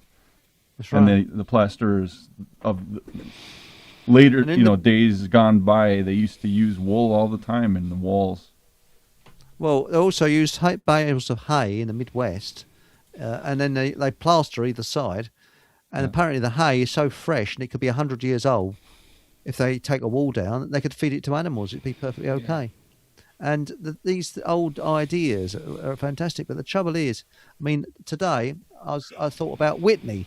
Now, I've got a Whitney blanket, which is World War II vintage, I think. My parents got it soon after they got married. And this blanket, I inherited it from them, is incredibly beautifully made. I thought they're going out of business, but they're still going. Do you know how much a Whitney blanket is today? It's close on £300. Jesus. One blanket. Yeah. Wow. I mean, that is wool. But you can't actually get now a blanket that's fully wool. It's mixed fibres. Why is everything mixed fibres? Shirts. I have to chase around and get a cotton shirt. It's mixed fibres. I don't want mixed fibres. I want cotton. Well, the British Army have now started making all their socks and underwear out of wool. Have they? Yeah. Yeah, all wool underwear now because they realise it breathes and keeps people warm. And It's cool healthy. in accordance to, keep you cool in the summer and warm in the winter, and that's what you want. That's right. Yeah. And they've realised that nylon pants are no good for people. No, they're not. I've just got some 100% cotton underwear. It's absolutely gorgeous. Fantastic. I'm very happy, even if I'm a bit quiet. Feels Yeah. nice.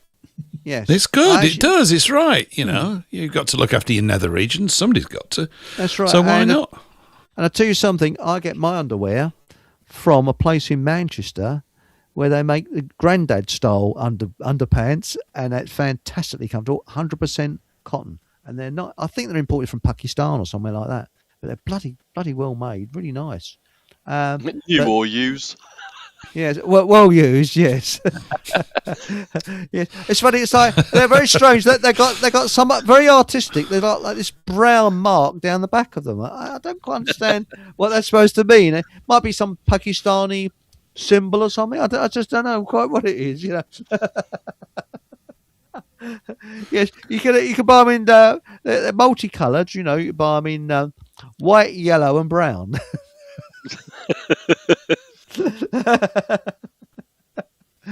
But moving on now, we're talking about magazines and things because I'm very interested in that side of it, and we're saying about communities and things. Growing our own, what's the easiest thing you can actually grow? I mean, somebody. Nothing's difficult. You got to, think about it like this. Nature works in a forest like this. It drops the seeds and they grow. The end. Right? It ain't difficult to grow anything. Potatoes. Dig a hole in the ground, put a potato in when it's got some chips on it, and what happens? It grows. Not in my garden. No, the slugs eat it after it's grown. Well, if you want to get rid of slugs, all you need to do is get a tiny little, take the top off a beer can and and put some lager in it and put it in the ground. They'll drown themselves. They'll get pissed and drowned. Yeah, but they keep you awake all night singing, and also it's very cruel because they get out about 3 or 4 times to go to the lavvy. That is the thing. They don't die immediately. They go. Yeah, it's not. No, I mean, for me, anything to do with the pumpkin family, so things like butternut squash, pumpkins, gourds, anything like that, what you can eat are maras.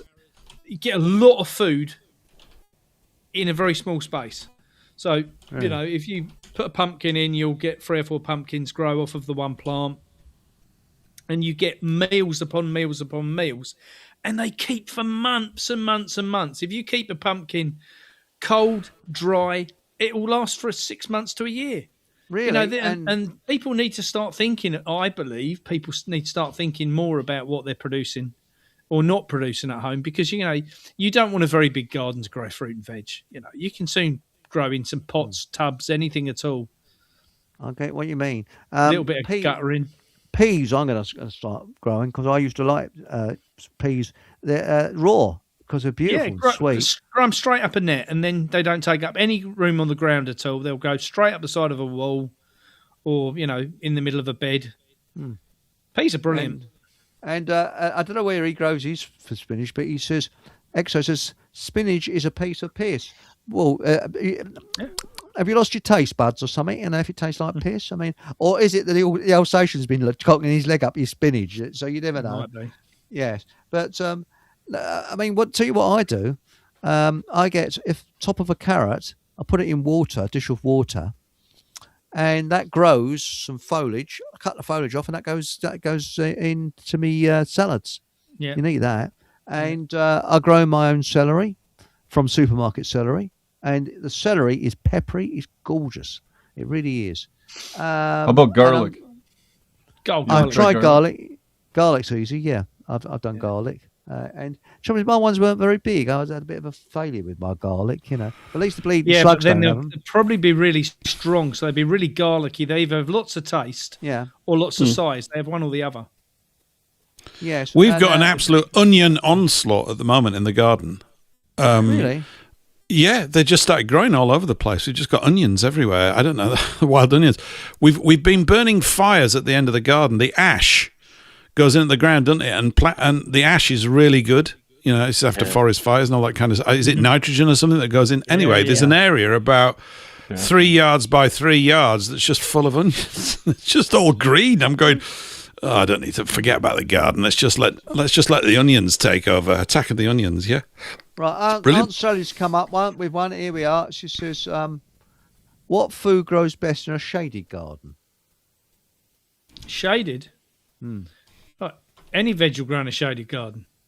Veg don't actually like sunlight. Really? Yeah, vegetables don't like too much heat and sunlight. They'll all grow in the shade. You know, people keep telling me you can't grow anything outside at the minute because they're spraying shit in the skies. It's nonsense. You can grow everything. Really? I've I mean, not had any, you must have good soil. The problem we've got, Chris, is that the public think you set seeds to grow vegetables. You don't. What you've got to do is you've got to grow good quality soil. Then anything will grow in it. really? That's the problem. People think they've got to put seeds in the ground. They think, oh, any soil will grow food. Put the seeds in, add fertilizer. No. Get really good quality soil. Put lots and lots of organic matter into your soil to make it Compost. really good. Yeah, loads of compost. Oh, What shit's kind the of best. Manure. What do you yeah, rec- manure. What do you recommend someone, say, in an urban area do for compost? Wood chip. It's Wood so chip? easy. Yeah, and I don't know if you've have you ever made compost? Because I've made compost. Yeah. I make it every morning. Yeah, I'm sure you do. The trouble is to flush it away. That's the trouble, yeah. I'm making some now. We just put it in a pile, usually, just somewhere. Yeah, you want to near wrap the it in garden. plastic, so Yeah. it wants to get really hot, and it wants to get you want to get it up to sort of 70 degrees really. How about an old and then it'll tractor break down tire? real quick. How about an old tractor tire with the something sidewalls like that, cut just- off? Yeah. And, Well, my ex partner, she used to have a composter, which when she used to keep chickens, and we put the chicken poo and all and the bedding and stuff like that into the composter, and any cuttings of trees and stuff, it'd go in there, and in 6 to 8 months, 12 months time, it was absolutely fantastic compost you got out of the bottom of that. Brilliant. But if you got chickens are brilliant. The poo they produce is just absolutely brilliant fertilizer. We make compost in 28 days. Really? And you can take brambles and put in it. Brambles, twigs, anything, and it'll be gone in 28 days. And would that be in a black bin bag to keep it Yeah, hot? it wants to be in something where you can keep the temperature up about 70 degrees during the day and the night. And the thing to add to it is cow slurry. Some sort of shitty water that gives it bacteria, and you feed it that on a daily basis. Well, there's no cow slurry. The only slurry I've got is homemade. Well, it doesn't matter as long as it's not Still got not shit, full of isn't it? chemicals. Well, I don't All think you it need has. to do is get some of that and put it in some water, mix it up to a really watery substance, and then tip it all over it, because it's the bacteria what destroys the hard matter. Yes. I'm thinking of making a compost toilet when I make my extension, and I'll have plenty of compost then, human compost. Yeah. Human What do compost. they call it? Muric acid is what comes from the compost waste of cow manure. Yeah. Yeah. But so if I put what about kitchen scraps into as long as there's no meat. Yeah. what is it about meat then that's wrong? Well, they'll tell you it's bacterial. I mean, for me, I used to bury all my dead animals in my muck heaps, Yeah. and they would always disappear within inside 28 to 56 days. The bacteria would just eat it up, bones included. I didn't realise that. And now, Aunt Sally says, same as my soil is virtually all clay because you're in the Lee Valley, aren't you, Aunt Sally? I am as well. I think Well, one of the London. easiest and one of the biggest mistakes that people don't do is feed the soil. And one of the easiest things to feed it with is stinging nettles and comfrey. Chuck them in something like an onion net, stick them inside your water butt so that, you don't end up with all the black twigs and leaves and everything floating about, and you can take it out at some point. But if you put borage, comfrey, stinging nettles, anything like that, soak it in water, and it'll give you the best nitrogen drink you've ever had as a tea. And then you just water that down 10-1, put it on your plants, and wow, fantastic stuff grows with that stuff. What about urine? Seriously, if you water it down to 20-1, because as long as it's not got chemicals in it, as long as people are not taking loads of bloody synthetic drugs. Well, so if I piss on my compost, excuse my language, that should actually break it down quite nicely. Yeah, mind you, I don't know what my neighbours would think about it, because they might look at it out a window and say, "Hang on." Well, as long as you don't do that out the bathroom window, you'll be all right, wouldn't you? Yeah, so I'll try and aim. I was sent a bunch of comfrey root to start, and it grew like mad. They're like weeds, and last year I finally split them and got more growing. Usually I keep it in a tire that with the sidewalls cut out, and then soil put in there to keep it from spreading too much. But it's a bit like mint, isn't it? It's like what? It's like mint. Oh, mint. It's not mint in my garden. It's bleeding lemon balm. It grows everywhere. The mint it's given up. I think I can't seem to get mint to grow, but lemon balm, really? Bloody hell, yeah. Well, lemon balm's a mint as well, isn't it? Yes. Well, just a different comfrey. If you have chickens, the chickens love comfrey. Yes, it's really good for feeding chickens. And what happens is the chickens will it's a broad leaf, kind of like rhubarb, kind of, and the chickens will just destroy it, but it will come right back. It just grows like a weed, like nobody's business. You could grow a field of it, I'm sure, and it'd be a good rotation type crop to put in, just to keep nitrogen. Yeah, it's great for adding nitrogen, and the bees absolutely love comfrey. Absolutely love it. Really? And chickens, I mean, and you end up with a purpley coloured honey. Really? If you feed bees on comfrey, you end up with purple colour honey. Oh, and beautiful. Is it right that chickens, they're the easiest to keep out of all the animals? Yeah. Is that true? They're pretty easy. Fairly so, I would say. Rabbits are pretty easy. Yeah. Well, they're busy most of the day, aren't they? Sort of creating more rabbits and even more rabbits. I mean, blimey, they go like the clappers. Is it right that rabbits are very They're generally very grumpy animals? Somebody said that rabbits can be quite grumpy. Really? I don't know. Grumpy rabbits? Yeah, you got your grumpy rabbits. Because they're randy most of the time, aren't they? So, randy rabbits.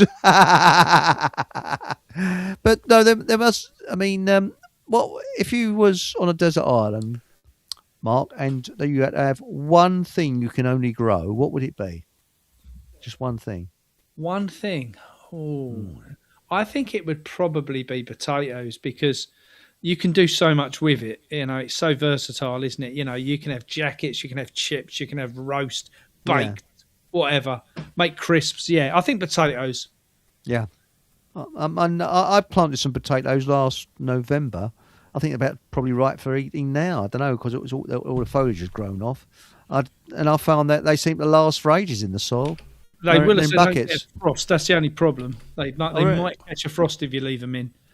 I did try to lift some today, actually, and the top ones were frosted up, and the ones underneath are all right. Yeah. By the way, 4 inches. Have you found a nice farm yet where you can move to? Are you still looking around for a farm? Is there anybody on here that would, might have a spot? Yes, we're still looking. We have 2 weeks.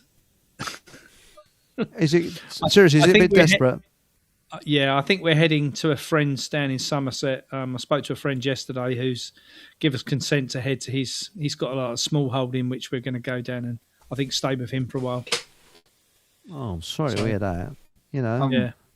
So Mark, another question about, like, say, an urban gardener. How would they best grow potatoes? In pots. It's so easy. Or I'll tell you the quickest way. You know that you get these shopping bags, what they call a bag for life. Okay. I don't know if you have them in the States. Yeah, like a cloth bag. We have them in the UK, which are made out of like a vinyl cloth. And if you get them, fill them full of compost and put your potatoes in them. Dead easy. Okay. Absolutely so easy to grow potatoes in them. And you only actually want you could fill half of it with half of it with soil. Just literally plant the potato on the top of the soil, and then just fill it full of hay or straw. Really? Oh, okay. And as it rots down, they'll be brilliant. That's interesting. See, my biggest challenge is I'm in a first floor flat with no balcony. I guess my option would be things like herbs. Yeah. Basically you're screwed, mate.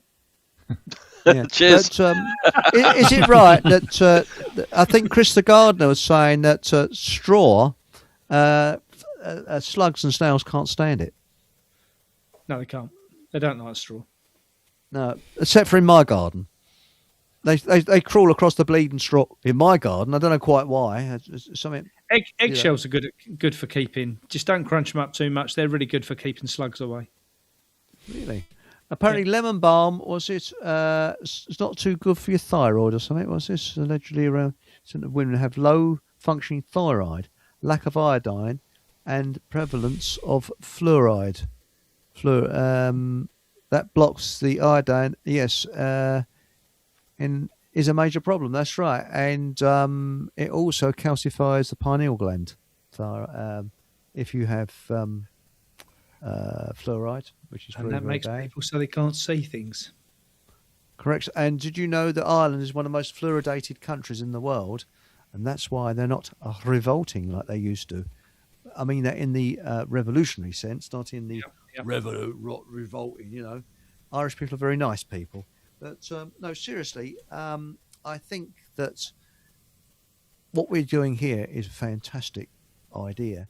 What's your aim eventually, Mark? I mean, world domination, obviously. Sorry? World domination. Well, yeah, apart from world domination, but we're setting up an alternative food solution. We're setting up an alternative media solution. What's next? Come on, banking, money. What do you want next, guys? Well, I think we need our own money, but also, I mean, you're looking at the moment. If has anybody got any? Was it any land? I think we've got our own money. You know, I think we've got our own money. And I'm jumping the gun. I was on with Gary, by the way, Mark, this evening on the hour before your show, Eric, and that's why I just took a little time off. I had to go and do something. I can't remember what it was now. It wasn't important. Yeah, makeup.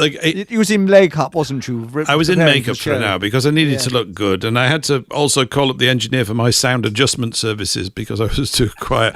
Now, there was a guy. Somebody joined us on the show because I've set Gary up now with his own studio. So he got the hang of that pretty quickly. So this is cool, a bit like with you, Mark, and that's good. So he's basically in charge now. He doesn't have to have me on hand, which is good. Not that I don't. I actually really enjoy the hour that I spent with him. But there was a guy who came on called the F-in Farmer. That's his name. I didn't know what to call him.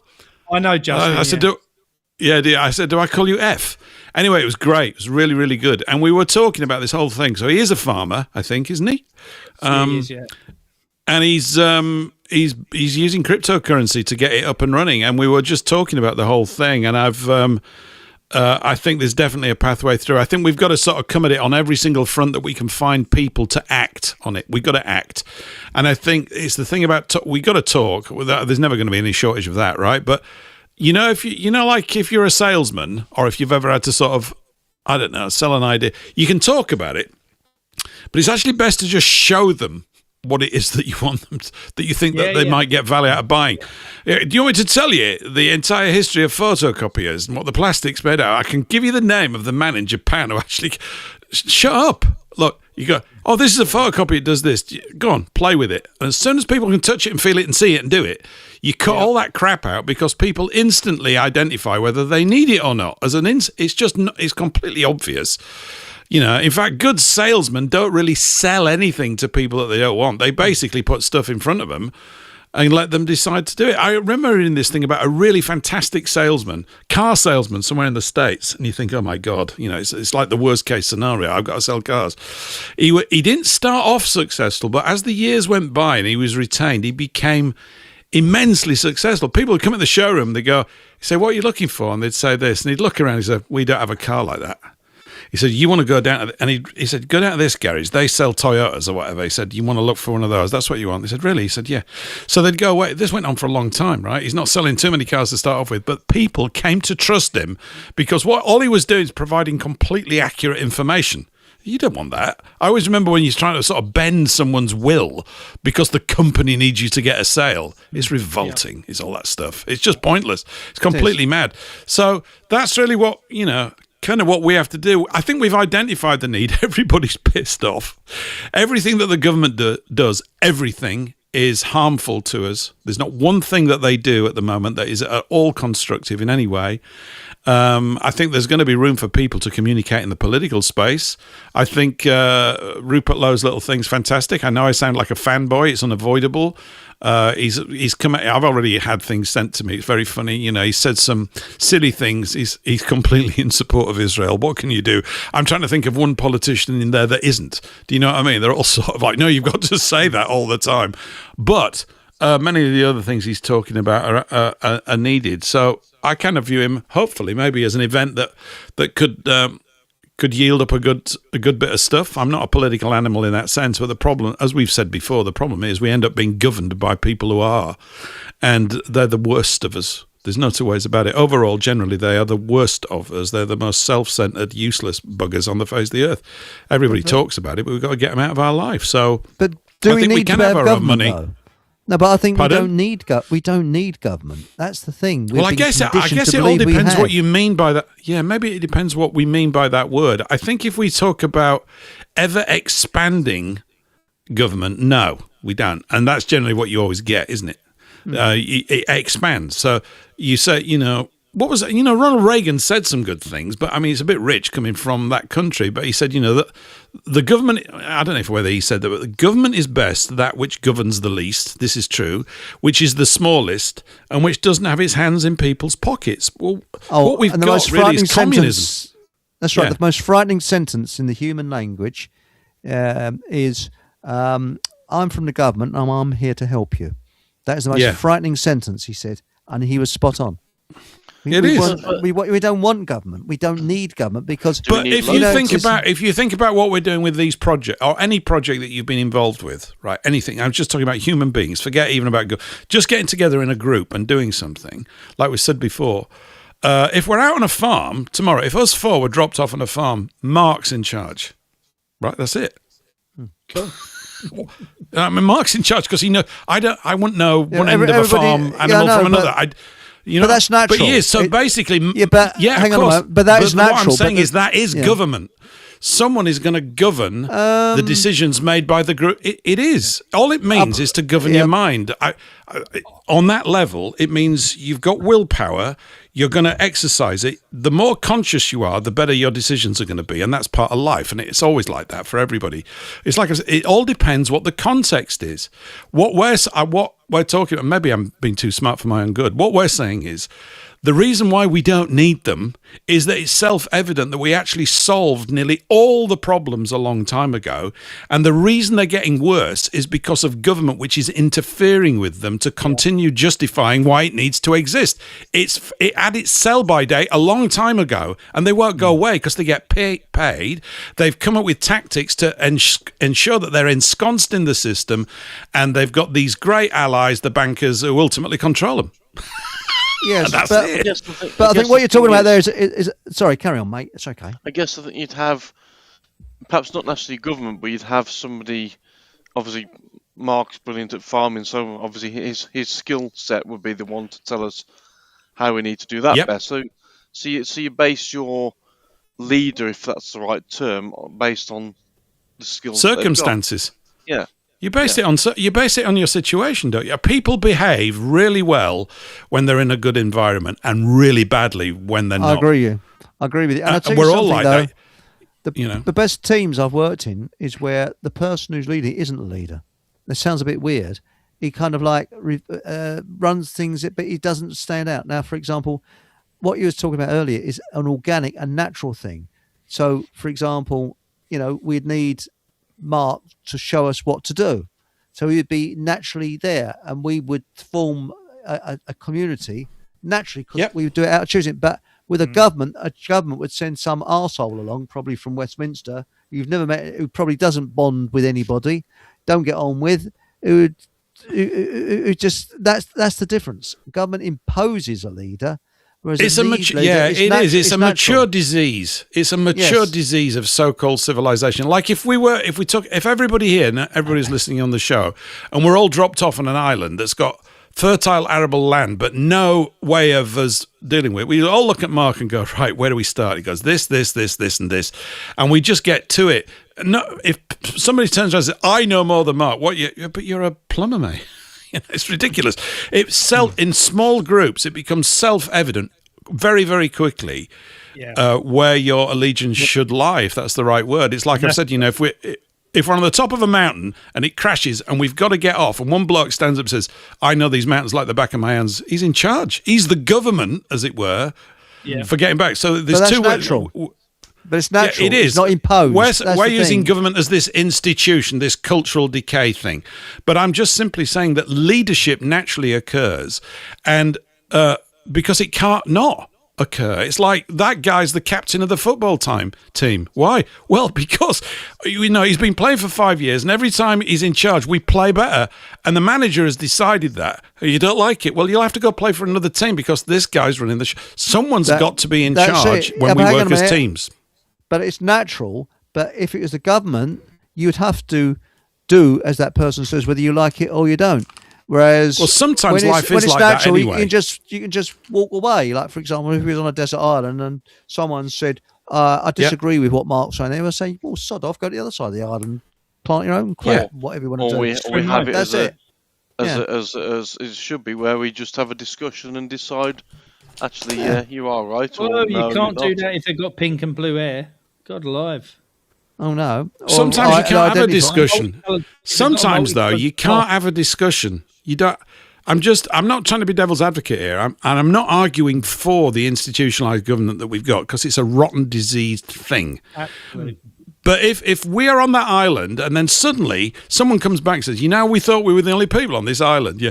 Well, there's 500 people up there and they're coming down here with axes. Why? Well, they don't like what we're doing and it's their home and we never even bother. Whatever. It doesn't matter what the reasons are. You can't stand. It doesn't matter what the reasons are at all. These things have happened and and we go, right, who knows about how to defend it? Right. Sorry, Mark, we're just going to have to back down on the farming for a bit because if we don't sort this out, there won't be anybody to eat this food.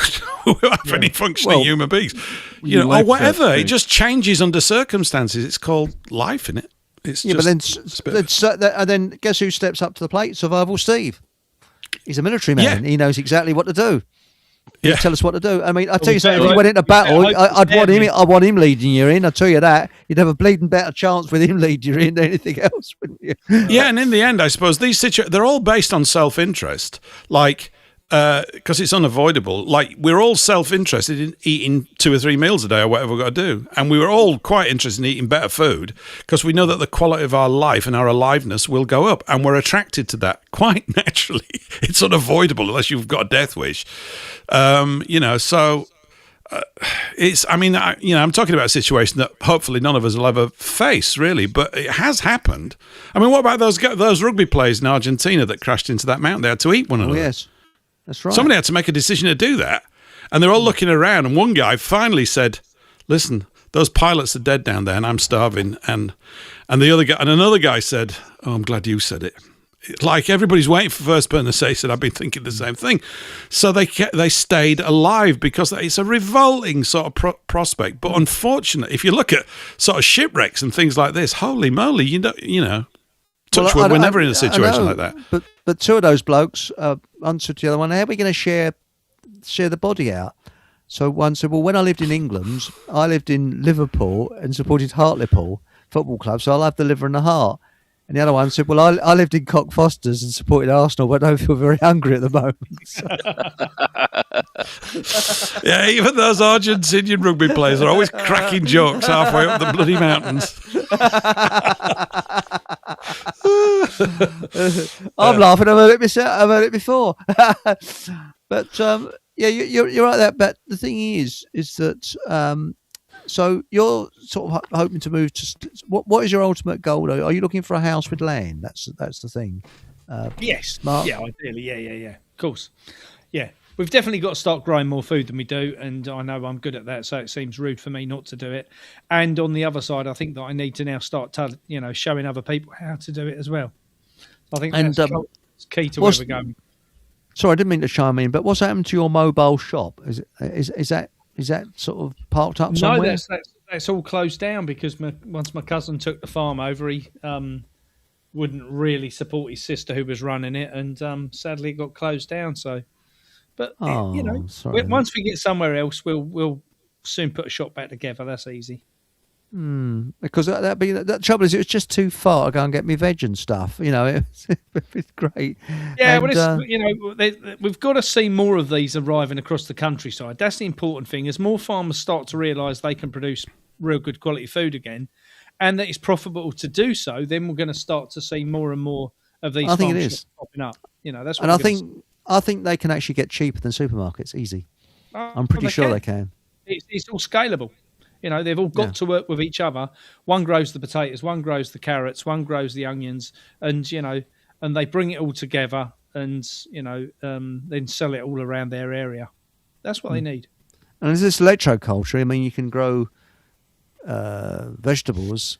You don't need any what they call it, so nitrates and things like that. Apparently, I don't know.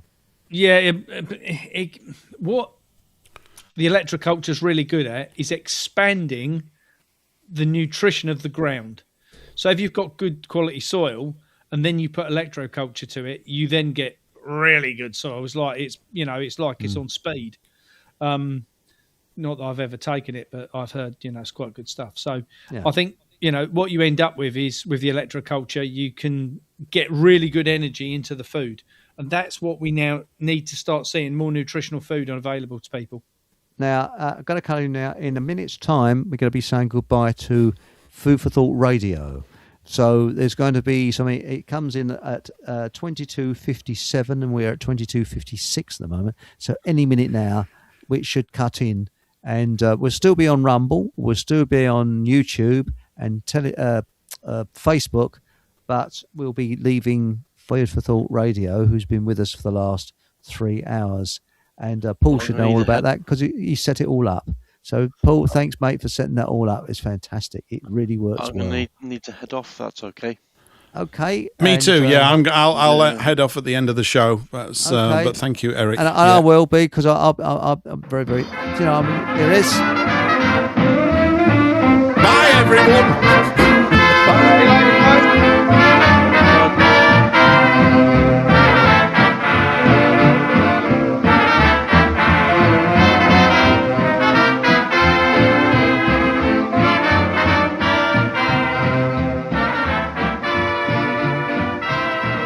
Thank you very much for joining us tonight. And whatever happens, wake up your mind, fill up your day. Oink, oink. Smart little bites that brighten your way. You're listening to Food for Thought Radio. You're FFTradio.com. Club Blue, oink. I sodded that up, didn't I? That was just the timing on that was fantastic. Well, the fact that you got cut off. And remember, yeah. Whatever. Anyway, put the thumbs up. Thank you very much, everybody. And I believe, Paul, you got a show on Thursday. I'm tomorrow night. I'm tomorrow Thursday, night. Mark's tomorrow night. Yeah, So Shelley's what time's Wednesday your night. one? I'm Thursday. I'm speaking to a couple of show hosts this week, getting them sorted out and stuff like that. Mark keeps a little chat with Graham, a guy called Graham the other day, lovely guy. So all sorts of stuff, and it's just bolting one person in solid at a time, and slowly, we'll get there. And I think we can do a sort of proper launch on April the 1st. Seriously, it's April Fool's Day. New Year's Day. New Year's Day. It is, absolutely. It's the New Year's Day, and I think that's it. So we get geared up for that. So the idea is to bolt as many people in, tidy up as much as we can during this sort of beta streaming testing period, even though the shows are quite real, and then go from there. You're live on the streaming. Yeah. Thank you very much, everybody. And whatever happens, have a bloody good laugh and good night.